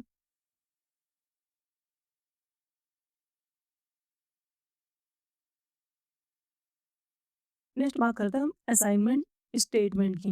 असाइनमेंट स्टेटमेंट क्या होता है? अगर आपने किसी भी वैल्यू को आपको देना, आपने एक्स के अंदर 10 दे दिया तो अब अगर आप प्रिंट करते हो इस एक्स का तो अब क्या प्रिंट होगा? 10 होगा। क्यों? क्योंकि आपने 10 के अंदर ये वैल्यू रख दी। तो असाइनमेंट स्टेटमेंट के लिए कौन सा सिंबल का उपयोग होता है? इस सिंबल का उपयोग करता जाता है इक्वल टू का। समझ गए? और कौन-कौन से होते हैं? प्लस इक्वल टू हो गया। अगर आपने यहाँ पे x बराबर 10 था, आप कर देते x प्लस इक्वल टू 3। अब x की वैल्यू क्या हो गई? 10 में 3 जुड़ गए, 13 हो गई। तो यही यहाँ पे लिखा हुआ है, x बराबर 10 है, तो अगर आप प्लस इक्वल टू करते हो, तो प्लस 5 करते हो तो 10 की वैल्यू क्या होती है? 15 हो जाएगा। माइनस 3 करते हो तो 15 माइनस 3 12 हो जाएगी। ऐसे करके चीज़ों को आप कर सकते हो। ये कहलाता है असाइनमेंट ऑपरेटर कहलाता है। नेक्स्ट बात करते हैं हम अरिथमेटिक ऑपरेटर की। अरिथमेटिक ऑपरेटर कहते हैं आपके जोड़, घटाना, गुणा, भाग, फ्लोर डिवीजन, मॉडुलस और क्या कर रहा है? एक्सपोनेंट मतलब पावर। देखो, यहाँ पे लिखी हुई a बराबर 10 है और b बराबर 3 है। a प्लस b करना तो 10 और 3 मिलके क्या हो गए? 13 हो गए। अगर आप क्या करते हैं, a को आप डिवाइड करते हो मतलब आप इसका क्या करते हैं? फ्लोट वैल्यू निकालते हैं। तो 10 को अगर हम 3 से भाग देंगे तो क्या आएगा? 3.33 आएगा। अब फ्लोट के बारे में एक चीज़ याद रखो, फ्लोट हमेशा जो भी परिणाम देता है वो चाहे पूर्णता विभाज्य। अगर आपने 10 को 2 से भाग दे दिया तो क्या आ जाएगा? 5 आ जाएगा। लेकिन जो आउटपुट आपको मिलेगा 5.0 मिलेगा। इस चीज़ को याद रखना क्योंकि जो आपका डिवीजन वाला ऑपरेटर होता है वैल्यू को कैसे देता है? ये आपकी वैल्यू को डेसिमल में देता है मतलब पॉइंट में देगा। समझ गए ना? भले वो पूरी पूर्णतः विभाजित हो जाए। फ्लोट डिवीजन क्या होता है? ये भी यही बताता है। आपने 3 को भाग दिया 10 से, तो अब ये 3 को भाग देगा 3 तिरका 9 बचेगा 1 0 यहाँ पे 0.33 कर दो। तो ये वैल्यू है। तो ये इसको क्या करेगा? ये पूर्ण इंटीजर में लौटाएगा मतलब 3 बार भाग दिया तो 3 इसको लौटा देगा। समझ गए? मॉडुलस क्या करता है? ये शेषफल बचाता है। हमारा एक शेषफल कितना बचा? अगर इसमें 1 है 9, ये हमारा 1 जो बचा यही हमारा रिमाइंडर हो गया। फिर क्या है? ए इंटू बी। अब देखो इसका मतलब क्या हुआ? ये हो गए पावर निकालने के लिए। तो 10 की पावर 3, 10 की पावर 3 का मतलब आउटपुट क्या हो जाएगा? 1000। तो यही हमारा आंसर क्या आ गया? 1000। नेक्स्ट बात करते हैं हम रिलेशनल ऑपरेटर की। रिलेशनल ऑपरेटर क्या होते हैं? आपके कंपैरिजन करेंगे। ये वैल्यू को हमेशा ट्रू या फॉल्स में लौटाते हैं। ये यहाँ पे लिखा है। रिलेशनल ऑपरेटर हमेशा वैल्यू को कहाँ लौटाते हैं? ट्रू या फॉल्स में। सबसे पहले इधर देखो एग्जांपल समझते हैं। बराबर है, double equal to, not equal to, less than, greater than, less than equal to, greater than equal to, ये सारी चीज़ें हैं। देखो यहाँ पे देखते हैं। ए बराबर क्या है? 10 है। बी बराबर 20 है। क्या 10 20 के बराबर है? नहीं, फॉल्स लौटा देगा। अगली वैल्यू चेक करते हैं। यहाँ पे समझ लो, पहले लॉजिकल ऑपरेटर को समझते हैं। लॉजिकल ऑपरेटर में क्या होता है? सबसे पहला होता है एंड। एंड मतलब होता है जब दोनों कंडीशन ट्रू हो गई तो रिजल्ट क्या हो जाएगा? ट्रू। अगर कोई एक कंडीशन फॉल्स हो गई तो रिजल्ट हमेशा फॉल्स आएगा। और के लिए क्या होता है? दो में से कोई भी एक कंडीशन ट्रू हो गई तो रिजल्ट क्या आ जाएगा? ट्रू आ जाएगा। नॉट क्या करेगा? आपका अगर ट्रू है तो ट्रू को फॉल्स कर देगा, अगर फॉल्स है तो फॉल्स को ट्रू कर देगा। इधर देखो, एज लेस देन बी, क्या 10-20 से छोटा है? बताओ, 10-20 से छोटा है तो हाँ, ये कंडीशन क्या हो गई? ट्रू हो गई। अब ये क्या है? B is greater than 5, B की वैल्यू 20 है, क्या 20 5 से बड़ा है? बिल्कुल सही बात है, दोनों कंडीशन क्या हो गई? ट्रू, तो आउटपुट क्या आ गया? ट्रू। ऐसे करके आपको चीज़ों को चेक करना है, समझ गया ना? नेक्स्ट बात करते हैं बिटवाइज़ ऑपरेटर की। बिटवाइज़ ऑपरेटर क्या करता है? देखो, ये आपका बिटवाइज़ एंड है, बिटवाइज़ और है, बिटवाइज़ एक्सओर है, ये आपका बिटवाइज़ नॉट है, लेफ्ट शिफ्ट, राइट शिफ्ट। एक एग्जांपल बस सीखेंगे, ठीक? एक हम एग्जांपल लेते हैं। कैसे आपको यहाँ पे आंसर निकालना है। हमने ए बराबर मान लो 10 है और बी बराबर क्या है? बी बराबर 5 है। अब ये कहता है ए एंड बी, इसका आंसर क्या आएगा? ये आपका आउटपुट निकालना है। तो हमको बिटवाइज़ ऑपरेटर में सबसे पहले क्या करना होता है? इन नंबर्स की हमको बाइनरी निकालनी होती है। अब 10 की बाइनरी क्या हो जाएगी? 1, 2, 4, 8 हमने लिखा, जिनको जोड़ने पे 10 आ जाएगा। तो 8 और 2 को जोड़ने पे 10 आता है, तो इनको क्या कर देंगे? 1-1 कर देंगे। अब 5 की बाइनरी क्या हो जाएगी? 4, 1, 5, तो मतलब ये 0 हो जाएगा, 1 हो जाएगा, 0 हो जाएगा, 1 हो जाएगा। ये हमारी बाइनरी निकल गई। क्या बाइनरी निकल गई? 1 0 1 0 0 1 0 1। ये किसकी बाइनरी थी? ये 10 की बाइनरी थी, ये 5 की बाइनरी थी। ठीक? अब इसका रिज़ल्ट देखो ज़रा। अब ये एंड का सिंबल लगा, एंड में क्या होगा? एंड में दोनों कंडीशन ट्रू होगी तभी रिज़ल्ट ट्रू होता। तो एक फ़ॉल्स है, एक ट्रू है, तो क्या आ जाएगा? फ़ॉल्स आ जाएगा। एक फ़ॉल्स है, एक ट्रू है, तो क्या आ जाएगा? फ़ॉल्स आ जाएगा। एक ट्रू, एक फ़ॉल्स है, तो फ़ॉल्स आ जाएगा। ये भी ट्रू और फ़ॉल्स है, तो क्या आ जाएगा? आउटपुट क्या आ जाएगा? इसका मतलब क्या हुआ? ये 0 लिखा हुआ है। समझ गए? तो इसका आंसर क्या हो जाएगा? 10 और 5 का आउटपुट क्या आ जाएगा? 0। तो ये कहलाते हैं हमारी बिटवाइज़ ऑपरेटर। यहीं पे हमको क्या करना होता? बिटवाइज़ और निकालना होता। तो हमने 10 की वैल्यू क्या निकाले थे? 1 0 1 0 और 5 की वैल्यू क्या निकाली थी? 0 1 0 1। अब बिटवाइज़ और निकालना था, और के लिए कोई भी कंडीशन ट्रू होगी, काम चल जाएगा। तो यहाँ पे 1 आ गया, इसके लिए 1 आ जाएगा, इसके लिए 1 आएगा, इसका भी 1। तो आंसर क्या आ जाएगा? आंसर आ जाएगा 8 4 12 तो 14 15, मतलब रिजल्ट क्या आ जाएगा? 15। इसका आउटपुट क्या आ जाएगा? 15। ऐसे करके आप बिटवाइज़ ऑपरेटर में चीज़ों को सॉल्व करोगे। और ये हमारे कुछ प्रेसिडेंस के रूल हैं, मतलब आपको सबसे पहले कहीं पे देखो, ऑपरेटर का कोई भी सवाल आता है, सबसे पहले आपको एक्सपोनेंट सॉल्व करना है, फिर आपको क्या करना है? यूनिटी ऑपरेटर इनको सॉल्व करना है, फिर आपको गुणा भाग ऐसे करके सॉल्व, मतलब ये जो यहाँ पे रूल लिखा है प्रेसिडेंस रूल, इसी के क्रम में आपको सॉल्व करते जाना। अगर आप इस क्रम में सॉल्व नहीं करते तो आपका आंसर गलत हो जाएगा। समझ गए? तो आप इसको ध्यान से देख लो। बात करते हैं कंडीशनल स्टेटमेंट की। कौन-कौन से? इफ, एफ एल्स और इफ एलिफ एल्स। अब समझ जरा, जो इफ होता, अगर इसमें कंडीशन आपकी क्या हो जाएगी? कंडीशन आपकी ट्रू हो जाएगी, तो आपका कोड क्या चल जाएगा? कोड चल जाएगा। अब एक ब्लॉक का अगर कंडीशन, मान लो आपने एफ लगाया और लास्ट में एल्स लिख दिया, एल्स के अंदर कोई भी कंडीशन को नहीं लिखते, इस चीज़ को याद रखना। अगर आपके इफ ब्लॉक का कोड, मतलब इफ ब्लॉक के अंदर लिखी हुई कंडीशन गलत हो जाएगी, कंडीशन रन नहीं करती है, तो एल्स के अंदर लिखा हुआ कोड अपने आप चल जाएगा। ये समझ गया ना? इफ क्या होता है? कंडीशन को चेक करना है, अगर आपकी कंडीशन ट्रू है तो इस पे लिखा हुआ कोड चल जाएगा। अगर ये कंडीशन फॉल्स हो जाएगी इफ की, तो एल्स पे लिखा हुआ कोड अपने आप चल जाएगा। अब ये जो इफ, एलिफ, एल्स, इसका उपयोग कहाँ होता है? देखो, जब आपके पास मल्टीपल कंडीशन हो तो आपको इफ, एलिफ, एल्स का उपयोग करना, मतलब मल्टीपल कंडीशन के लिए आपको एलिफ का उपयोग करना होता है। देखो जैसे एग्जांपल देखो, एक यहाँ पे मार्क्स नाम का वेरिएबल है जिसकी वैल्यू 75 है। हम चेक कर रहे हैं कि मार्क की वैल्यू 90 के ऊपर है तो प्रिंट कर दो ग्रेड ए। और फिर करते हैं एलिफ, करते हैं कि मार्क्स की वैल्यू 75 के ऊपर है या 75 के बराबर, तो ग्रेड बी प्रिंट कर दो। अब फिर चेक करते हैं क्या मार्क्स की वैल्यू 50 के ऊपर है, 50 के बराबर है, तो ग्रेड सी प्रिंट कर दो। और लास्ट में कहता है अगर ऐसा कुछ नहीं है तो फेल कर दो। तो हम यहाँ पे कह रहे हैं क्या 90 से ज़्यादा है? 90 से ज़्यादा तो नहीं, 75। सेकंड कंडीशन पे गए, सेकंड कंडीशन में हमने देखा 75 है, तो 75 हमारा क्या, इसके क्या कहते हैं, 75 के बराबर है। बिल्कुल सही बात है, ये कंडीशन ट्रू हो गई तो क्या प्रिंट हो जाएगा? Grade B.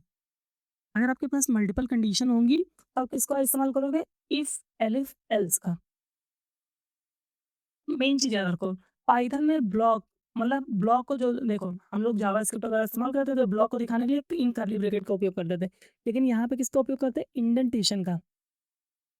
ठीक? इंडेंटेशन का मतलब होता है स्पेस से। ये देखो यहाँ पे हमने इंडेंटेशन लगाया, यहाँ पे ये स्पेस दिया हुआ। इससे पता चलता है कि ये आपके एलिफ ब्लॉक का लिखा हुआ कोड है।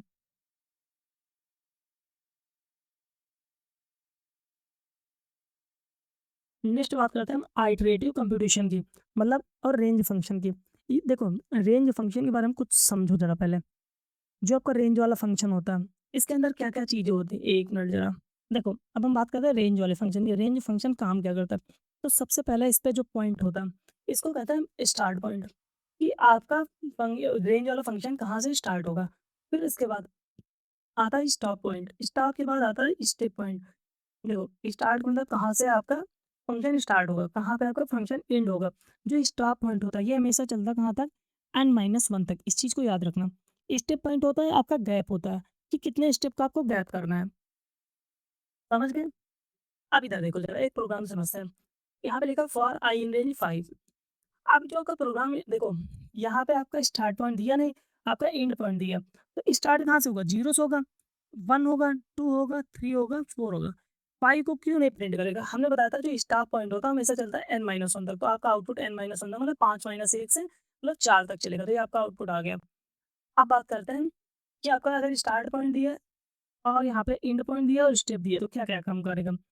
2 से स्टार्ट करना है, 10 तक जाना है, लेकिन सब में 2-2 का गैप रखना। तो 10 तक जाने का मतलब क्या होगा? ये जाएगा 9 तक, समझ गए? और 2-2 के गैप से जाएगा। तो क्या प्रिंट होगा? पहली बार 2 होगा, 4 होगा, 6 होगा, 8 होगा। अब 9 से 9 तो प्रिंट नहीं होगा क्योंकि 2-2 का गैप था, तो क्या आउटपुट हो जाएगा? 2, 4, 6, 8, तो ये आपका आउटपुट हो गया। नेक्स्ट बात करते हैं। कह रहा है कि 10 से आपको स्टार्ट करना है, फिर कहाँ तक जाना है? 0 तक जाना है, -2 से काउंट करना।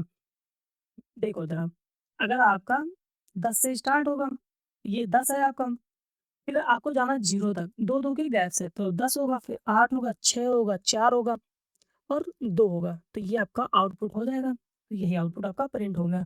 अब इसके रेंज फंक्शन क्या काम करता है? अब बात करते हैं हम लूप की। तो व्हाइल लूप क्या होता है? फॉर लूप क्या होता है?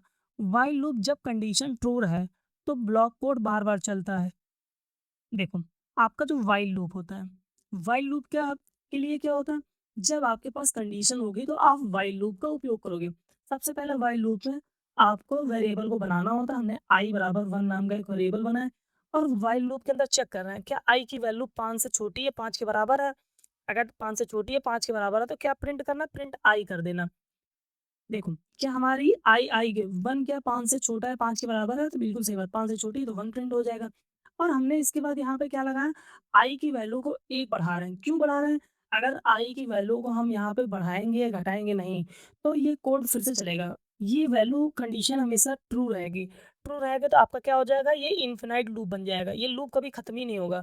तो इसलिए यहाँ पे आपको आइटरेशन काउंट को बढ़ाना बहुत ही ज़रूरी है, ताकि आपका लूप कहीं पे जाके समाप्त हो पाए। इस चीज़ को आप समझ गए ना? नेक्स्ट बात करते हैं फॉर लूप। फॉर लूप का उपयोग तब करते हैं जब आपको क्या पता हो, आपकी रेंज पता होगी। आपको लेके 1 से लेके 10 तक जाना है। आपकी कोई लिस्ट है, लिस्ट में कोई भी आइटम्स है, आप उनको लिस्ट के आइटम को शो करना चाहते हो, तो आप किसका इस्तेमाल करोगे? आप इस्तेमाल करोगे फॉर लूप का। देखो, जैसे हमने फ्रूट्स नाम का एक वेरिएबल बनाया, उसके अंदर एक लिस्ट बनाई। अब हम लगा दें फॉर फ्रूट इन फ्रूट्स और क्या देते हैं प्रिंट फ्रूट को। तो हमारे जो ये वेरिएबल है, जो लिस्ट के अंदर आइटम्स रखी, ये क्या हो जाएंगे, एक एक करके अपने आप प्रिंट हो जाएंगे। समझ गए? जब आपको मतलब एक तरीके से पता होगा कि आपको यहाँ से लेके यहाँ तक जाना है, तो आप इसका उपयोग करोगे फॉर लूप का। जब आपको कंडीशन चेक करनी होगी तो आप इस्तेमाल करोगे व्हाइल लूप का। नेक्स्ट बात करते हैं ब्रेक, कंटिन्यू और पास स्टेटमेंट की। ब्रेक क्या होता है? ये लूप को तुरंत समाप्त कर देता है, चाहे शर्त चाहे कंडीशन अभी भी ट्रू हो। देखो, ये यहाँ पे बात करते हैं फॉर, हमने एक लूप लगाया, 1 से आई इन रेंज 1 से लेके 10 तक। 1 से 10 का मतलब क्या आउटपुट आना चाहिए? 1, 2, 3, 4, 5, 6, 7, 8, 9 यहाँ तक हमको आउटपुट मिलना चाहिए था। लेकिन हमने क्या करा, i बराबर 5, i बराबर 5 यहाँ पे कोड को क्या कर दिया गया? ब्रेक कर दिया गया। तो ब्रेक करने वाला ये कभी प्रिंट ही नहीं होगा, तो आपका आउटपुट क्या आ जाएगा? 1, 2, 3, 4, 1, 2, 3, 4, ये आपका आउटपुट आ गया। नेक्स्ट बात करते हैं कंटीन्यू स्टेटमेंट की। कंटीन्यू स्टेटमेंट क्या करता है? ये लूप के वर्तमान आइटरेशन को छोड़ के अगले वाले आइटरेशन पे चला जाता है। मतलब अगर आपने कंटिन्यू लगाया, वो कंडीशन ट्रू हो गई, तो उस आइटरेशन को क्या करेगा? स्किप कर देगा। जैसे हमने फॉर आई इन रेंज 1 से लेके 6 तक, 1 से 6 तक जाना। 1 से 6 का मतलब क्या होगा? 1 होगा प्रिंट, 2 होगा, 3 होगा, 4 होगा, 5 होगा, यहाँ तक जाएगा। अब ये कहता है आई बराबर 3, मतलब ये आई बराबर 3। यहाँ पे क्या करना है? कंटिन्यू करना है। मतलब ये इसको स्किप करके क्या प्रिंट कर देगा? 1, 2, 4, 5, ये आपका आउटपुट यहाँ पे प्रिंट हो गया। समझ गए? पास स्टेटमेंट क्या होता है? कुछ ना करने वाला स्टेटमेंट, मतलब ये कुछ भी काम नहीं करता। जहाँ पे सिंटैक्स के लिए स्टेटमेंट ज़रूरी हो, पर लॉजिक अभी ना लिखना हो, वहाँ पे आपके किसका उपयोग करोगे? पास, ये कोई भी एरर नहीं देते हैं। समझ गए? कुछ भी काम नहीं करता है। अब बात करते हैं हम जो आपका एल्स है, एफ एल्स है मतलब जो कंडीशन है उनके साथ लूप के साथ कैसे काम करती है। पाइथन में फॉर और व्हाइल लूप के साथ एल्स ब्लॉक के कोड को भी लिखा जाता है। यह तभी चलता है जब लूप ब्रेक के बिना पूरा हो। देखो, इसका मतलब क्या होगा, आपका जो लूप ब्रेक नहीं होना चाहिए। अगर आपने लूप को ब्रेक कर दिया तो बाहर ही चला जाएगा। अगर आपने ब्रेक वाली कंडीशन नहीं लगाई और आपने एल्स वाला लगा दिया तो एल्स ब्लॉक क्या होगा, एग्जीक्यूट हो जाएगा कि जब आपके लूप के बाहर जाएगा वो। समझ गए? ये देखो यहाँ पे एक एग्जांपल देखो। कह रहा फॉर आई इन रेंज 2, 6 तो आपका आउटपुट क्या आना चाहिए? 2, 3, 4, 5 ये आपका आना चाहिए। हमने कहा इफ आई बराबर 10 है तो ब्रेक कर दिया। आई बराबर 10 तो यहाँ है ही नहीं। क्योंकि आई बराबर 10 है कि जो ब्रेक हो जाएगा कोड नहीं। तो एल्स पे जो भी लिखा हो कोड है वो क्या होगा, चल जाएगा, मतलब ये प्रिंट हो जाएगा। मतलब 2, 3, 4 बाद के बाद क्या प्रिंट हो जाएगा? लूप बिना ब्रेक हुए पूरा हुआ है। यहाँ पे ये भी प्रिंट हो जाएगा। समझ गए? बात करते हैं एशर्ट की। एशर्ट क्या करता है? ये किसी शर्त की जाँच करता है। शर्त फ़ॉल्स होने पर एशर्ट एरर देता है, मतलब डिबगिंग में उपयोग है। इधर देखो ज़रा, ऐज बराबर -5 कर दिया। आप ऐज को चेक कर रहे हैं क्या ये 0 से बड़ी है, ये है, तो आपको यहाँ पे क्या आ गया, एक एरर आ गया। समझ गए? क्योंकि आपकी जो ऐज है वो कभी क्या हो सकती है, नेगेटिव नहीं हो सकती। आप इनको एक बार अपना दोहरा लेना फिर से। अरिथमेटिक ऑपरेटर, ऑपरेटर में क्या डिफरेंस है, break continue statement, range function, for loop, while loop और ऑपरेटर प्रेसिडेंस, इनको थोड़ा सा आप ध्यान से देख लेना। नेक्स्ट बात करते हैं लिस्ट की। लिस्ट क्या होती है? पाइथन का एक सीक्वेंस डेटा टाइप है जिसका मतलब लिस्ट बनाने के लिए स्क्वायर ब्रैकेट का उपयोग करा जाता है। इसमें अलग अलग डेटा टाइप के तत्वों को रखा जाता है। हमने फ्रूट नाम की एक लिस्ट बनाई, इसके अंदर देखो डेटा हमने रख दिया। अब देखो ज़रा, जो लिस्ट होती है हमारी ऑर्डर्ड होती है, मतलब इसका ऑर्डर क्या होगा, 0 होगा, 1 होगा, 2 होगा, 3, मतलब ये इंडेक्सिंग को फॉलो करता है। और ये म्यूटेबल है। म्यूटेबल का मतलब क्या होता है, इस पे आप कोई नया एलिमेंट क्या कर सकते हैं, ऐड कर सकते हैं या कोई भी एलिमेंट को क्या कर सकते हैं, रिमूव कर सकते हैं। मतलब यानी इसके तत्वों को बाद में बदला जा सकता है। इंडेक्सिंग तथा स्लाइसिंग स्ट्रिंग की तरह लिस्ट पर भी काम करती है। आप किसी भी एलिमेंट को निकाल सकते हो या किसी आपकी स्ट्रिंग के सब स्ट्रिंग को भी निकाल सकते हो। जैसे हमको प्रिंट करना है, फ्रूट्स 0 इंडेक्स क्या है? 0 इंडेक्स पे क्या है? ये 0 इंडेक्स पे हमारा एप्पल है, तो एप्पल प्रिंट हो गया। -1 इंडेक्स क्या है? -1 का मतलब पीछे नेगेटिव इंडेक्स है, तो क्या प्रिंट हो जाएगा? ग्रेप्स प्रिंट हो जाएगा। हम कह रहे हैं प्रिंट फ्रूट्स, कहाँ से जाना है? 1 से लेके 3। 1 का मतलब क्या होगा? ये हमारा मैंगो, 3 का मतलब 2 तक जाएगा। तो हमारा हमने बताया था ये जो आपका लास्ट वाला एंड पॉइंट होता है कहाँ तक जाता है? n-1 तक।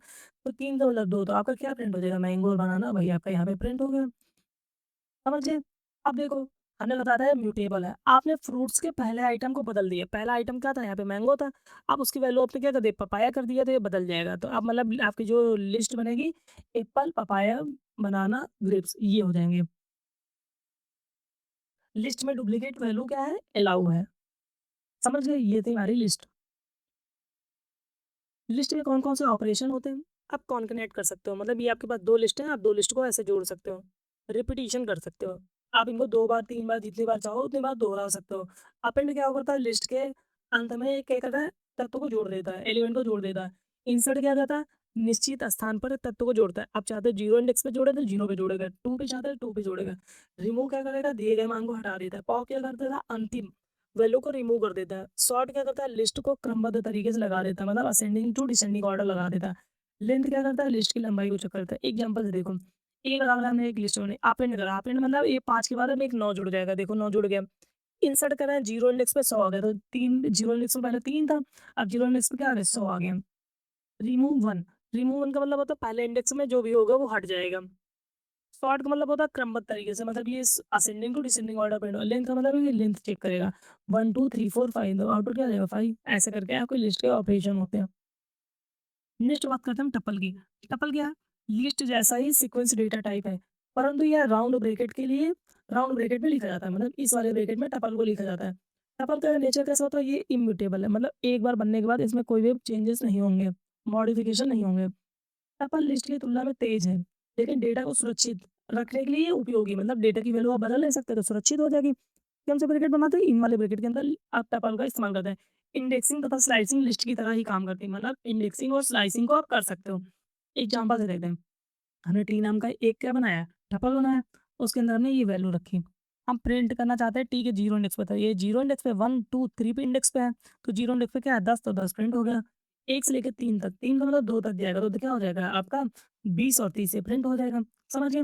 अगर हम चाहते हैं कि टपल के अंदर ये 0 इंडेक्स पे वैल्यू हम 99 कर दें, 0 इंडेक्स मतलब 10 पे 99 कर दें, तो ये एरर दे देगा। क्यों एरर दे देगा? क्योंकि इसका टाइप है इम्यूटेबल, समझ गए? तो ये हमारी थी टपल। लिस्ट हमारा म्यूटेबल है, टपल हमारा इम्यूटेबल है, बाकी ऑपरेशन लगभग-लगभग सेम होते हैं। नेक्स्ट बात करते हैं हम डिक्शनरी की। डिक्शनरी क्या होती है? यहाँ पे चीज़ों को की वैल्यू पेयर्स में रखा जाता है। मतलब कलेक्शन ऑफ की वैल्यू पेयर्स क्या कहलाता है? डिक्शनरी। इनको लिखने के लिए कौन सा ब्रैकेट? कर्ली ब्रेसेस का उपयोग करा जाता है। हर की एक यूनिक हर की यूनिक होनी चाहिए। मतलब अगर आपने यहाँ पे की का नाम नेम रख दिया तो आप नेम नहीं उपयोग करोगे। वैल्यू कुछ भी हो सकती है। समझ गए? लिस्ट, स्ट्रिंग, नंबर आदि कुछ भी हो सकती है।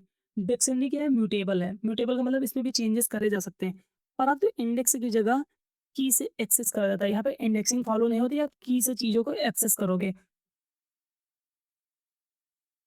पाइथन 3.7 में डिक्शनरी अपने क्या कहते हैं इंसर्शन ऑर्डर को याद रखती है। अब देखो इधर एग्जांपल से देखो, एक स्टूडेंट नाम की हमने डिक्शनरी बनाई। ये हमारी नेम की है, ये हमारी वैल्यू है। ये हमारी की है, वैल्यू है, की है, वैल्यू है। मतलब ये की है, वैल्यू है, की है, वैल्यू है। ये की है, वैल्यू है। अब देखो ज़रा, हम स्टूडेंट नेम को प्रिंट करना चाहते हैं, तो हमारा स्टूडेंट नेम क्या है? नेम हमारी जी है, तो ये हमारा प्रिंट हो गया। अब स्टूडेंट ऐज की वैल्यू को हम क्या करना है? बदलना चाहते हैं, तो वैल्यू हमारी बदल के क्या हो जाएगी? यहाँ पे 21 हो जाएगी। अब क्या करते हैं हम, जो ग्रेड है, स्टूडेंट ग्रेड है, इसको हम क्या करना था? ग्रेड को ए करना चाहते हैं, तो ये नया की वैल्यू पे क्या करेगा? जोड़ देगा। समझ गए?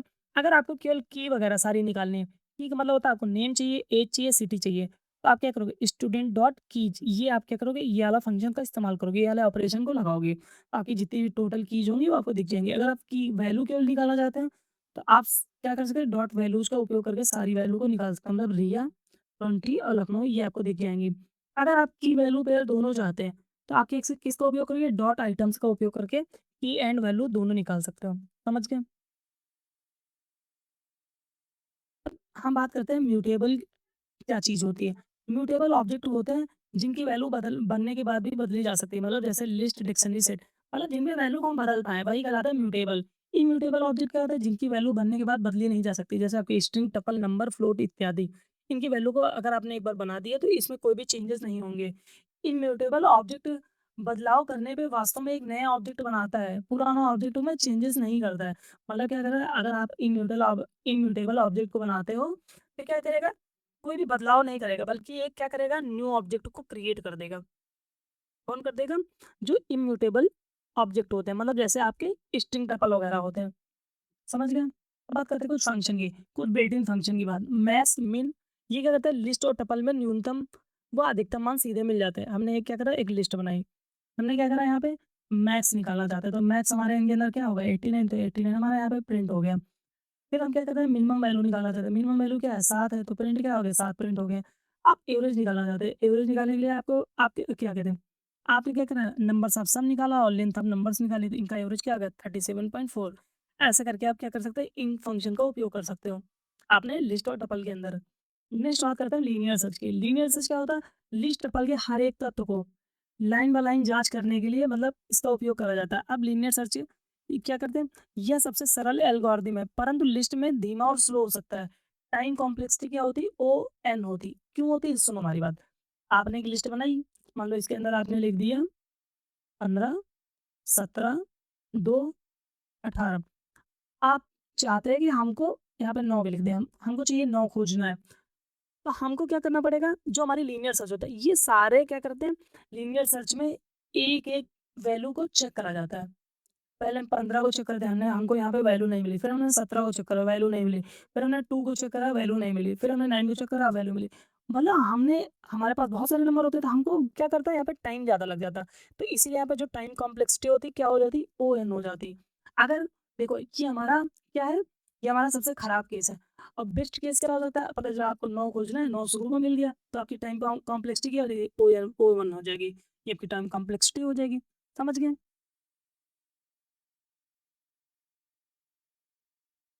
अब बात करते हैं डिक्शनरी में एलिमेंट को कैसे गिना जाता है।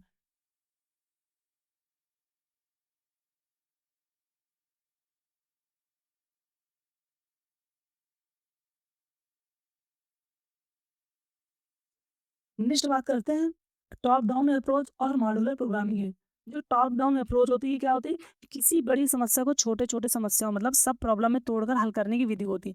देखो, जो आपकी टॉप डाउन विधि होती है, आपके पास बड़ी प्रॉब्लम है, उनको क्या करो छोटे-छोटे स्टेप में डिवाइड करके प्रॉब्लम को सॉल्व करो। यही कहलाती है आपकी टॉप डाउन अप्रोच, समझ गए?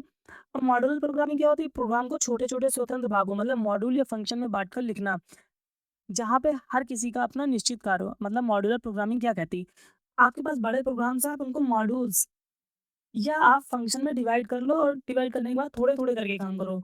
समझ गए? इसके फ़ायदे क्या होंगे? फ़ायदा होगा कि भैया आपको कोड की रीयूज़ेबिलिटी बढ़ेगी और डिबगिंग करने में चीज़ें आसान हो जाएँगी। नेक्स्ट बात करते हैं पाइथन में फंक्शन की। फंक्शन क्या होते हैं? फंक्शन वो कोड और स्टेटमेंट या ब्लॉक होता है, जिसका एक नाम होता है और जिसे बार-बार कॉल करा जा सकता है। मतलब आप क्या काम करना चाहते हैं? आप एक कैलकुलेटर बनना आप मानो सम करना चाहते हो। आपको अपने कोड के अंदर 100 बार सम करना है चीज़ों को।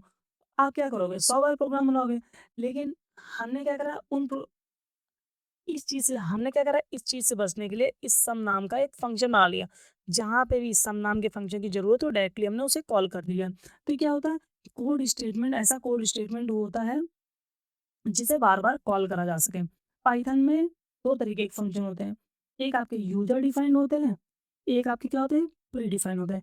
यूज़र डिफाइंड को बनाने के लिए कौन से कीवर्ड का उपयोग करते हैं? डिफ कीवर्ड। प्री डिफाइंड का मतलब जो ऑलरेडी डिफाइंड है जैसे प्रिंट जैसे फंक्शन। अब देखो यहाँ पे लिखा है पाइथन में फंक्शन बनाने के लिए डिफ कीवर्ड का उपयोग करा जाता है। पाइथन में पैरामीटर क्या होता है, रिटर्न क्या होता है, इधर बात करते हैं। देखो हमने डिफ करके कीवर्ड बनाया और हमने डिफ करके क्या करा फंक्शन बनाया। कौन सा फंक्शन बनाया? ऐड। ऐड के अंदर हमने 2 वैल्यू यहाँ पे पास करी। इन्हीं को क्या कहते हैं? पैरामीटर कहते हैं। मतलब फंक्शन नेम के बाद जो वैल्यू पास करी जाती है उसे हम कहते हैं पैरामीटर। यहाँ पे लिखा फंक्शन को दिए जाने वाले इनपुट वैल्यू इन्हें हम क्या कहते हैं? पैरामीटर कहते हैं। अब हमने क्या करा यहाँ पर रिजल्ट में a प्लस बी को क्या करा? सम कर लिया और रिटर्न कर दिया इस रिजल्ट को। तो इससे होगा क्या? जब भी हमें इस फंक्शन को कॉल करना होगा, हमने ऐड नाम का फंक्शन ना हमने ऐड लिखा और ए और बी की वैल्यू हमने पास करी यहाँ पे 10, 20। ये जो वैल्यू हम पास कर रहे हैं इनको हम कहते हैं आर्ग्यूमेंट्स। क्या कहते हैं? आर्ग्यूमेंट्स। ये जो 10 और 20 पास करें, अब इसका रिजल्ट अपने आप क्या हो जाएगा? यहाँ पे रिजल्ट लौटा दिया जाएगा, रिटर्न करा जाएगा। तो आउटपुट क्या आ जाएगा? 10 और 20 मिलके 30। यही कहलाता है आपका फंक्शन। समझ गए? फंक्शन को कॉल करने के लिए कैसे करते हैं? आप फंक्शन जो बनाओगे, आप फंक्शन का नाम लिखो, हमने ग्रीट नाम का फंक्शन बनाया और ये ब्रैकेट लगा दे तो हमारा फंक्शन क्या हो जाएगा? कॉल हो जाएगा। समझ गए?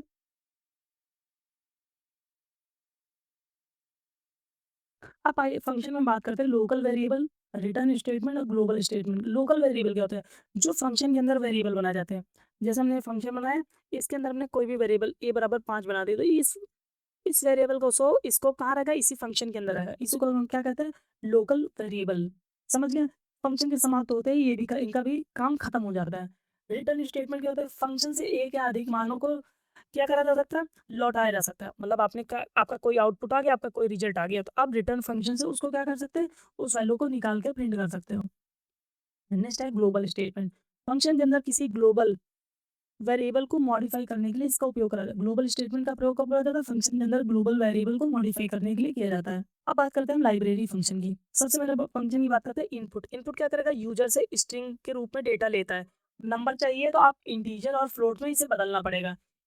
देखो, आपको यूज़र से इनपुट लेना है, तो आप किसका उपयोग करोगे? इनपुट का, इनपुट फ़ंक्शन का उपयोग करोगे। इसका जो नेचर होता है बाय डिफ़ॉल्ट क्या होता है? स्ट्रिंग होता है। आप उसको बाद में बदल सकते हो इंटीजर या नंबर में। नेक्स्ट है इवैल। इवैल फ़ंक्शन क्या करता है? आपने प्रिंट करा और यहाँ पे स्ट्रिंग में लिख दिया 2 + 5, तो आपका इवैल फ़ंक्शन क्या करता है? इस स्ट्रिंग को भी कैलकुलेट कर देगा। अगर आपने इवैल फ़ंक्शन को लगा दिया है, तो क्या करेगा? आउटपुट में आपको 7 देगा। समझ गए? ये देखो, इवैल यहाँ पे क्या करेगा? 5 3 देखो 3 दूना 6, 6 5 11, तो आपका आउटपुट क्या आ जाएगा? 11 आ जाएगा।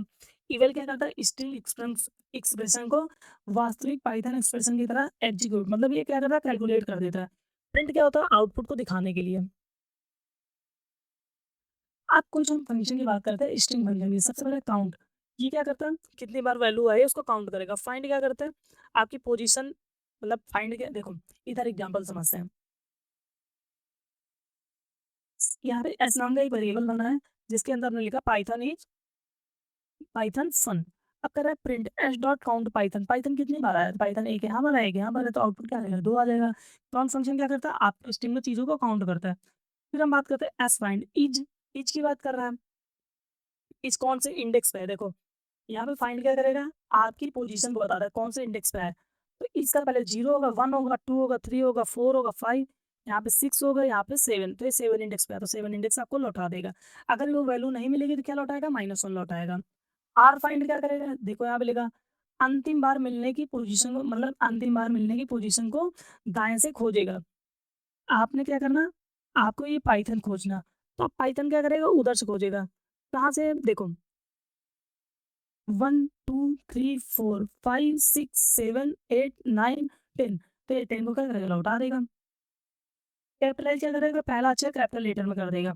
हमने एस कैपिटलाइज़ करा तो जो पहला अक्षर है उसको कैपिटल लेटर में कन्वर्ट कर दिया। टाइटल क्या करेगा, हर वर्ड के पहले अक्षर को कैपिटल कर देगा, तो मतलब हमारे पास जो भी अक्षर थे इनके सारे पहले वर्ड को क्या करेगा, कैपिटल में कर देगा। नेक्स्ट बात करते हैं लोअर फंक्शन की। लोअर क्या करेगा, ये सभी अक्षर को स्मॉल केस में बदल देगा। अपर क्या करेगा, सभी अक्षर को कैपिटल केस में बदल देगा। स्वैप केस क्या करेगा, देखो लोअर क्या करेगा, ये आपके सबको लोअर केस में बदल देगा। अपर केस क्या करेगा, सबको अपर केस में बदल देगा। स्वैप केस क्या करेगा, पहले वर्ड को छोटे में करेगा, बाकी सबको बड़े में कर देगा। मतलब कैपिटल लेटर को स्मॉल, कैपिटल को स्मॉल में बदलता है, समझ गए।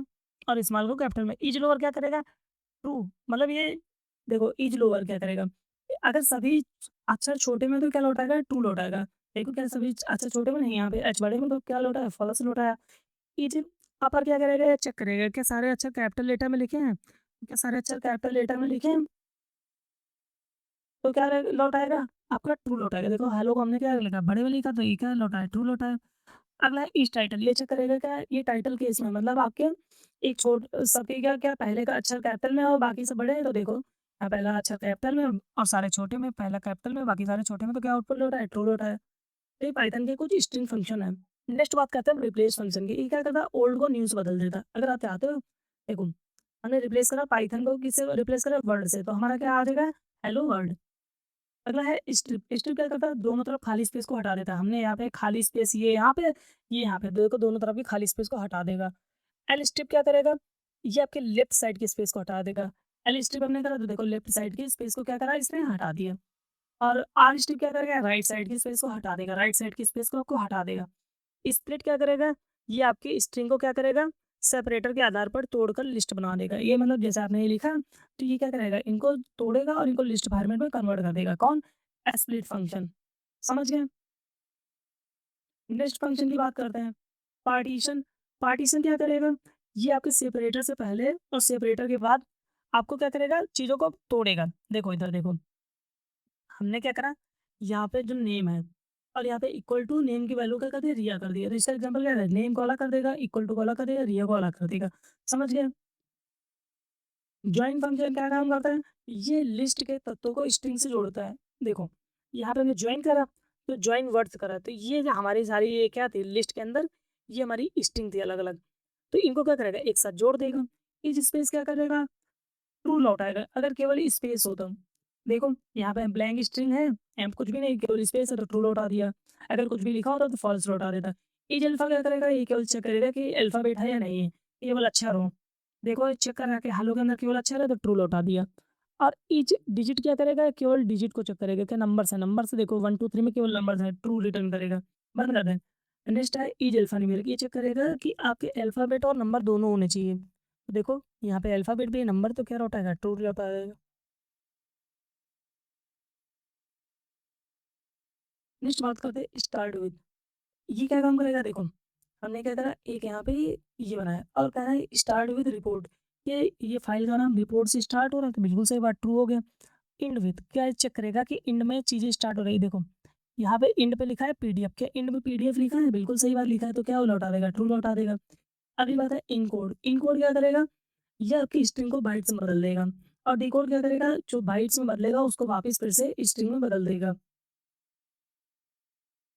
नेक्स्ट बात करते हैं स्लाइसिंग की। स्लाइसिंग के लिए स्ट्रिंग को काटना, स्ट्रिंग के किसी भाग को निकालना, ये कहलाता है स्लाइसिंग। सबसे पहला स्टार्ट होता है, फिर स्टेप होता है, आपका स्टॉप होता है, फिर आपका स्टेप होता है। स्टॉप वाला कहाँ तक चलता है, हमने बताया था n-1 तक चलता है। यहाँ पे देखो जरा, एक हमारे पास स्ट्रिंग है, इसमें हम कह रहे हैं कि एस को 9 से लेके 15 तक आपको काटना है। तो ये 0 इंडेक्स पे, 1 पे है, 2 पे है, 3 पे है, 4 पे है, 5 पे, 6 पे, 7 पे है, 8 पे है, ये 9 पे है। तो 9 का मतलब पी से पी कटेगा, 9, 10, 11, 12, 13, 14 और यहाँ पे 15 तो कभी काउंट ही नहीं हुआ, स्पेस काउंट नहीं हुआ, तो क्या लौटाएगा, पाइथन लौटा दिया इसने। तो ऐसे करके आप क्या कर सकते हैं, लिस्ट को स्लाइस कर सकते हो। मेंबरशिप क्या है, मेंबरशिप ऑपरेटर चेक करता है कि ये चीज़ें उसमें मौजूद है या नहीं, जैसे पाइथन में एस मौजूद है या नहीं, पाइथन इन एस, देखो ये एस नाम का वेरिएबल था, क्या इसमें पाइथन मौजूद है, बिल्कुल मौजूद है, तो क्या लौटा दिया, ट्रू लौटा दिया। समझ गए। नेक्स्ट हम न्यूमेरिक फंक्शन की बात करते हैं। न्यूमेरिक फंक्शन कौन सा था, इवेल। इवेल क्या करता है, ये आपके स्ट्रिंग एक्सप्रेशन को क्या करता है, कैलकुलेट कर देता है। समझ गए। मैक्स क्या करेगा, अधिकतम मान को लौटा देगा। मिनिमम क्या करेगा, न्यूनतम वैल्यू को लौटाएगा। पावर क्या करेगा, ये पावर एफ। अगर आपने क्या करा, आपने पाव करा और 10 की 10 का मान 2 दे दिया, ऐसे करके दे दिया, तो क्या आ जाएगा, 10 का मतलब ये 100 आ जाएगा इसका रिजल्ट, ऐसे करके। राउंड क्या करेगा, इधर देखो, ये एक्स को n दशमलव अंक तक राउंड करेगा। देखो यहाँ हम यहाँ समझते हैं, आप 3 फंक्शन देखिए, राउंड होता है, एक आपका फ्लोर होता है, एक आपका सीलिंग होता है। राउंड क्या करेगा, नज़दीक वैल्यू को चेक करेगा। अगर ये चेक करता है 0.5 से, अगर 0.5 या 0.5 के आगे है तो आगे की वैल्यू की तरफ ये प्रोसीड करेगा। अगर इससे 0.4 या 0.3 ऐसे करके वैल्यू हो तो पीछे की तरफ जाएगा। मतलब अगर कहीं पे 3.4 लगा तो उसका राउंड करके क्या करेगा, 3 कर देगा। अगर यहीं पे 3.5 लिखा होता, इसको राउंड करना होता तो 4 कर देता। 3.7 लिखा होता तो इसको राउंड करके क्या करता है, 4 कर देता। अगर 0.5 के नीचे वैल्यू हो तो पीछे की ओर जाएगा। अगर 0.5 या 0.5 के आगे है तो आगे की वैल्यू को ओर जाएगा। ये कहलाता है राउंड। और फ्लोर क्या कहलाता है, फ्लोर का मतलब होता है नीचे वाली वैल्यू। अगर कहीं पे फ्लोर लिखा है 3.4 तो क्या करेगा, इसका आउटपुट क्या रहेगा, नीचे मतलब 3 आ जाएगा। और क्या अगर कहीं पे 3.9 लिखा फ्लोर में तो क्या आउटपुट आएगा, 3 आ जाएगा। सेलिंग का मतलब क्या होता था, सेलिंग का मतलब होता है ऊपर वाली वैल्यू। कहीं पे 3.2 लिखा तो ऊपर की वैल्यू क्या जाएगी, 4 जाएगी। तो ये ऐसे करके आउटपुट आता है। समझ गए। इंटीजर क्या, इंटीजर फंक्शन क्या होता है, ये आपकी स्ट्रिंग को क्या करेगा, इंटीजर में कन्वर्ट करेगा। रैंडम क्या करेगा, 0 से लेके 1 के बीच में कोई भी रैंडम नंबर को आपको प्रोवाइड करेगा। ये देखो यहाँ पे सीलिंग और फ्लोर, सीलिंग क्या होती है, बड़ी या बराबर वैल्यू। अभी हमने बताया था सीलिंग मतलब ऊपर वाली वैल्यू, फ्लोर का मतलब होता है नीचे वाली वैल्यू। एसक्यूआरटी, एसक्यूआरटी क्या करता है, आपके आपने 25 लिखा तो 25 का आउटपुट क्या हो जाएगा, 5 आ जाएगा।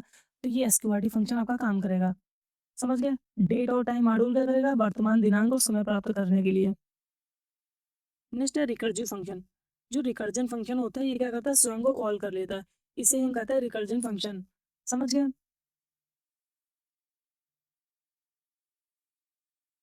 नेक्स्ट बात करते हैं फाइल की। फाइल क्या होती है, सेकेंडरी स्टोरेज होती है जो हार्ड डिस्क पर स्थायी रूप से डेटा मतलब कलेक्शन होता है। प्रोग्राम में फाइल का प्रयोग तब किया जाता है जब डेटा को प्रोग्राम बंद करने के बाद भी फाइल को सुरक्षित करना हो। अगर आप वेरिएबल मेमोरी खाली होते ही मिट जाता है। देखो फाइल क्या होती है, फाइल क्या होती है, आपका जो डेटा स्टोर करते हो वही कहलाती है बाद में फाइल। और फाइल दो तरीके की यहाँ पे होती है, आपकी या तो टेक्स्ट फाइल होगी या तो आपकी कौन सी फाइल होगी, या तो आपकी बाइनरी फाइल होगी। टेक्स्ट फाइल का मतलब होता है डॉट टी एक्स टी या डॉट सी एस वी वाले एक्सटेंशन के साथ फाइल होगी। बाइनरी का मतलब क्या होगा, डॉट जेपीजी होगी या डॉट ई एक्स सी करके फाइल होगी। समझ गए। और ये बाइनरी वाला मतलब ये 0 और 1 पे चीज़ें लिखी होती है इसमें डेटा। फाइल प्रोसेसिंग क्या होती है, फाइल प्रोसेसिंग का मतलब होता है फाइल को ओपन करोगे, फाइल को रीड करोगे, या तो राइट करोगे या तो फाइल को क्लोज कर दोगे। यही तो फाइल, अब देखो आपके पास फाइल है तो फाइल प्रोसेसिंग क्या हो सकता है, फाइल को ओपन करोगे, फाइल को रीड करना चाहते हो, फाइल को राइट करना चाहते हो, फाइल को क्लोज करना चाहते हो, इसी को कहते हैं फाइल प्रोसेसिंग। अब फाइल को ओपन और बंद करने के कुछ मोड है। तो आर का मतलब होता है रीड, केवल फाइल को पढ़ने के लिए। डब्ल्यू का मतलब होता है राइट, फाइल में कुछ भी लिखने के लिए। और इसमें जो भी लिखोगे, अगर डब्ल्यू लिखा तो पुराना डेटा क्या हो जाएगा, मिट जाएगा। मतलब ये डेटा को ओवरराइट कर देगा। ए का मतलब क्या होता है, अंत में जोड़ना, मतलब अपेंड कर देगा। आपको फाइल के अंत में कुछ जोड़ना है तो आप आर का इस्तेमाल, आर प्लस मतलब रीड और राइट दोनों कर पाओगे। आर डब्ल्यू डब्ल्यू भी मतलब ये क्या होता है, बाइनरी बोर्ड में रीड और राइट दोनों कर सकते हो। ये यहाँ पे लिखा। फाइल को क्लोज करना बहुत ज़रूरी है, अन्यथा डेटा सुरक्षित रूप से सेव नहीं हो सकता। तो मतलब आपको एक चीज़ याद है कि ऐप डॉट क्लोज लास्ट में लगाना ही पड़ेगा। नेक्स्ट बात करते हैं फाइल को पढ़ने के लिए। फाइल को पढ़ने के लिए कुछ फंक्शन है, रीड है, रीड लाइन्स है, रीड लाइन्स। इनकी बात करते हैं। रीड क्या करता है, पूरी फाइल को एक स्ट्रिंग के रूप में पढ़ता है। अगर आपके पास आपने रीड कर दिया तो क्या करेगा, पूरी फाइल को स्ट्रिंग के रूप में पढ़ लेगा। रीड एन का मतलब क्या था, एन कैरेक्टर तक पढ़ता है। अगर आपने एन कैरेक्टर दिया तो वहाँ तक पढ़ेगा। रीड लाइन क्या करता है, ये एक बार में एक लाइन, आपके पास 100 लाइनें हैं तो रीड लाइन क्या करेगा, एक लाइन को पढ़ेगा, फिर एक लाइन को पढ़ेगा, ऐसे करके। रीड लाइन्स क्या करेगा, ये सभी लाइन को लिस्ट के रूप में पढ़ता है, मतलब ये लिस्ट के रूप में कन्वर्ट करके पढ़ेगा। बस किसी भी फाइल में आप लिख कैसे सकते हो। सबसे पहले राइट और राइट लाइन्स इनका उपयोग करते हैं। राइट का मतलब होता है एक स्ट्रिंग को फाइल में लिखता है। आप क्या कहते हैं नई लाइन में अगर लिखना चाहते हो तो स्लैश एन का उपयोग करोगे, समझ गए? राइट लाइन्स क्या होता है? स्ट्रिंग की लिस्ट को एक फाइल में लिखता है। देखो, आपने फाइल को ओपन करा, आपने राइट वाला मोड़ दिया और एज एफ करा तो मतलब आपने क्या करा, इस फाइल का नाम एफ कर दिया। अब डॉट राइट हमने ये लिख दिया। स्लैश एन का मतलब होता है चीज़ें नई नई लाइन में लिखी जाएंगी। और राइट लाइन्स अगर आपने कर दिया, राइट लाइन का मतलब होता है चीज़ों को किसमें लिस्ट के रूप में लिखा जाएगा, समझ गए? नेक्स्ट बात करते हैं फाइल पॉइंटर की। फाइल पॉइंटर क्या करता है? ये अंदर की वह स्थिति मतलब पोजीशन की जाँच करता है, जहाँ अगला रीड या राइट होगा। ये क्या करेगा, आपकी फाइल का पॉइंटर है, मतलब आपने फाइल लिख दी, अब जहाँ पे पॉइंटर होगी उसकी क्या करेगा, उसकी पोजीशन को बताएगा। टेल क्या करेगा, फाइल पॉइंटर की वर्तमान पोजीशन मतलब बाइट नंबर बताता है, मतलब फाइल आपकी फाइल पॉइंटर कहाँ पे है, उसको बताएगा। सीक क्या करेगा, फाइल पॉइंटर में दी गई पोजीशन पर लेके जाता है। इससे फाइल में आप कहीं भी सीधे आपको चाहिए कि यहाँ पे पहुँचना है तो आप यहाँ पहुँच सकते हैं, आपको लगता है यहाँ पे पहुँचना है तो यहाँ। इसकी मदद से सीक की मदद से।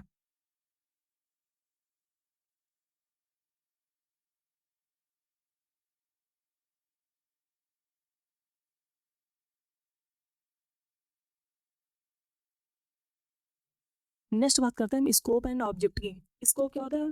प्रोग्राम के उस क्षेत्र मतलब रीजन को कहते हैं जहाँ पे वेरिएबल नेम को एक्सेस करा जा सके। और ये वेरिएबल है ग्लोबल स्कोप में बना है तो इसको पूरी फाइल के अंदर कहीं भी एक्सेस करा जा सकता है। आपने फंक्शन बनाया डिफ शो करके फंक्शन बनाया, इसके अंदर जो भी लिखा है इसको कहता है लोकल स्कोप। इसका स्कोप कहाँ है? केवल फंक्शन के अंदर है, समझ गए? तो लोकल स्कोप क्या होता है? फंक्शन के अंदर बनाए गए वेरिएबल केवल उसी फंक्शन में उपयोग हो सकता है। ग्लोबल स्कोप क्या होता है? प्रोग्राम के मुख्य भाग मतलब आपके टॉप पे बना दिया गया वेरिएबल होता है। ये पूरे प्रोग्राम में कहीं भी एक्सेस हो सकता है, समझ गए ना? पाइथन में हर नेम वेरिएबल को उसके स्कोप के अनुसार ढूँढा जाता है। इसी को समझने के लिए एलईजीबी रूल को बनाया गया। एलईजीबी रूल क्या होता है? सबसे पहले समझते हैं। एल का मतलब होता है लोकल, लोकल का मतलब होता है आप क्या करते हैं? आप किसी भी फंक्शन के अंदर वेरिएबल को बनाते हैं। इनक्लोजिंग का मतलब होता है आपका नेस्टेड फंक्शन।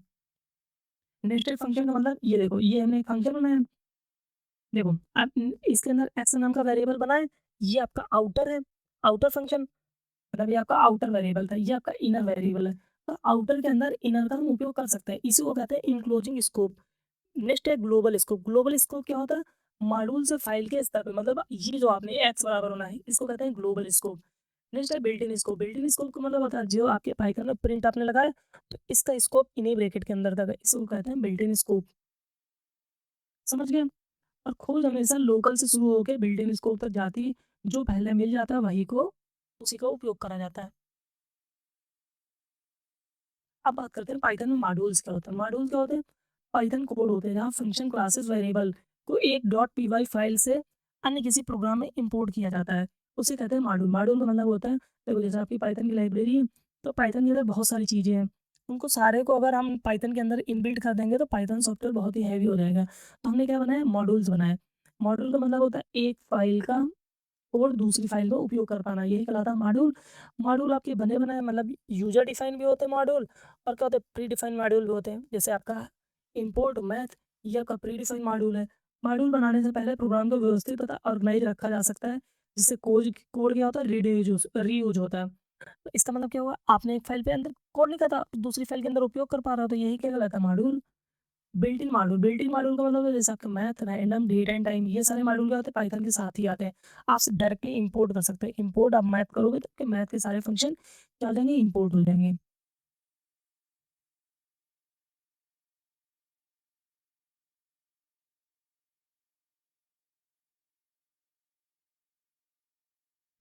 नेक्स्ट बात करते हैं नमपाई की। नमपाई क्या है? नमपाई न्यूमेरिकल पाइथन है। पाइथन की एक पावरफुल लाइब्रेरी है जो किसी संख्याओं में गणना मतलब न्यूमेरिकल क्या करता है कंप्यूटेशन के लिए तेजी से उपयोग की जाती है। नमपाई की मुख्य विशेषता क्या है? डेटा स्ट्रक्चर मतलब ND array N dimensional array है। यह लिस्ट से बहुत ही तेज तथा कम मेमोरी लेती है। हमको समझ में आया कि जो पाइथन में जो हमारी लिस्ट थी उससे तेज है हमारी कौन सी एनडी एरे, जो क्या करती स्पीड तेज है इसकी और मेमोरी भी कम लेती है। इसका उपयोग कहाँ करा जाता है? डेटा साइंस मशीन लर्निंग वगैरह में नमपाई का वाइडली प्रयोग हो रहा है। आपको नमपाई को इंपोर्ट करना है तो कौन सी कमांड लगाओगे? इंस्टॉल नमपाई या इंपोर्ट नमपाई, इनको उपयोग करो। फिर क्या करोगे? इंपोर्ट नमपाई को करोगे अपनी फाइल के अंदर, समझ गए? एक एग्जांपल देखो इधर, हमने क्या करा, हमने पहले सबसे पहले नमपाई को इंस्टॉल कर लिया, उसके बाद हमने इंपोर्ट करा नमपाई को। तो हमने अब एनपी के अंदर क्या हो गया, नंपाई की सारी पावर आ गई। समझ गए? अब जो आपका नंपाई में जो एरे होते हैं, एन डायमेंशनल एरे होते हैं, उसके डेटा टाइप इंटीजर 32, इंटीजर 64, ये क्या होता है, पूर्णांक होता है।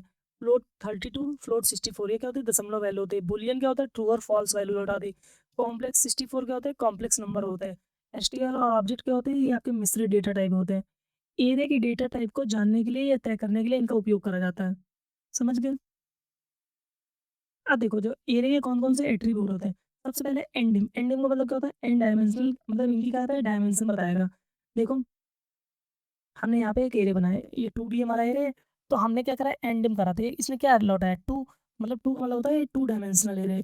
शेप, हर डायमेंशन में तत्वों की संख्या मतलब टपल के रूप में बताता है। देखो यहाँ पे हमने बताया, तो यहाँ पे हमने एन सेव करा, तो इसलिए क्या होता है, यहाँ पे 2 रो हैं और 3 कॉलम है। तो ये आपको बता दिया, और किस रूप में, टपल के रूप में बताया। साइज़, ये क्या कर रहा है, एरे में कुल तत्वों की संख्या बताएगा। हमारे एरे में टोटल कितने तत्व, 3 यहाँ 3 यहाँ, तो टोटल कितने तत्व, 6। ये बताएगा साइज़।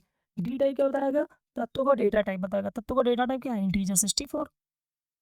आइटम साइज़ क्या बताएगा, हर तत्व में मेमोरी का आकार क्या बताएगा, बाइट्स में। तो आइटम साइज़ क्या बताएगा, 8 बाइट। नेक्स्ट कौन से आपके पाइथन के अंदर फंक्शन है, एनपी एरे, ये क्या करता है, लिस्ट और टपल से एरे को बनाता है। आपने क्या, आपके पास लिस्ट और टपल होगी, उससे एरे को बना लेगा। एनपी जीरो सेव क्या करेगा, सभी तत्व जीरो वाला एरे बना देगा, मतलब सबको जीरो कर देगा। एनपी वन क्या करेगा, सबको एक बना देगा।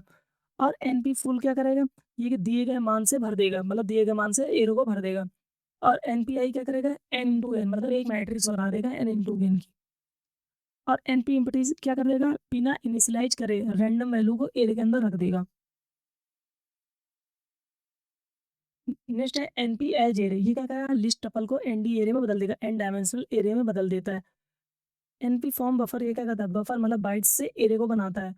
एनपी फॉर्मेटर क्या करता है, ये किसी भी आइट्रेबल जैसे रेंज से एरे को बनाता है, मतलब ये लूप की मदद से एरे को बनाता है।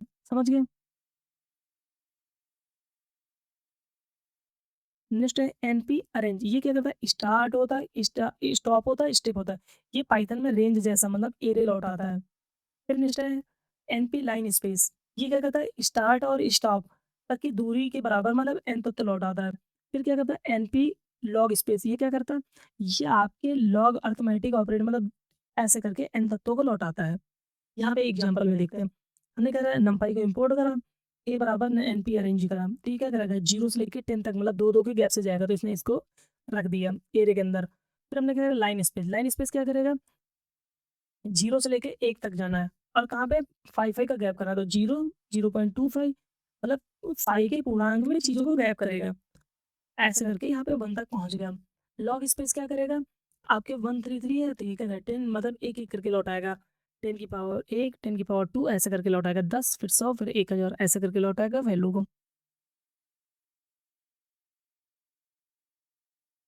एनपी एरे में इंडेक्सिंग की बात करते हैं। एनपी एरे में इंडेक्सिंग पाइथन लिस्ट जैसे ही स्टार्ट होते हैं, मतलब इसका इंडेक्सिंग है 0, 1 है, 2 है, 3 है, नेगेटिव इंडेक्स में -1, -2, -3, -4 ऐसे करके होगा।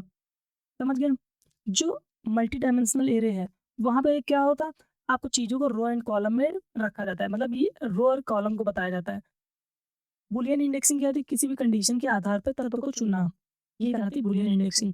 स्लाइसिंग क्या होती है, नंपाई में एरे में स्लाइसिंग भी लिस्ट की जैसे होती है, जैसे हम लोग पाइथन के अंदर लिस्ट में स्लाइसिंग कर रहे थे, टुकड़े काट रहे थे, वैसे करके यहाँ पे भी काट सकते हैं। जैसे हमने ए बराबर एन पी एरे, एरे एक बनाया, उसके अंदर हमने कहते हैं 1 से 4, 1 से 4 का मतलब 0, 1, 2, 3, 4, 4 का मतलब 3 तक जाएगा, तो मतलब क्या आ जाएगा 20, 30, 40, यही हमारा आउटपुट आ गया। तो ऐसे करके आप लिस्ट को स्लाइस कर सकते हो। बस यहीं पे हमारा पाइथन M3 R5 एंड होता है। अगर आपने एम टू R5 को नहीं देखा है, तो हमने कल M2 R5 के भी ऐसे एक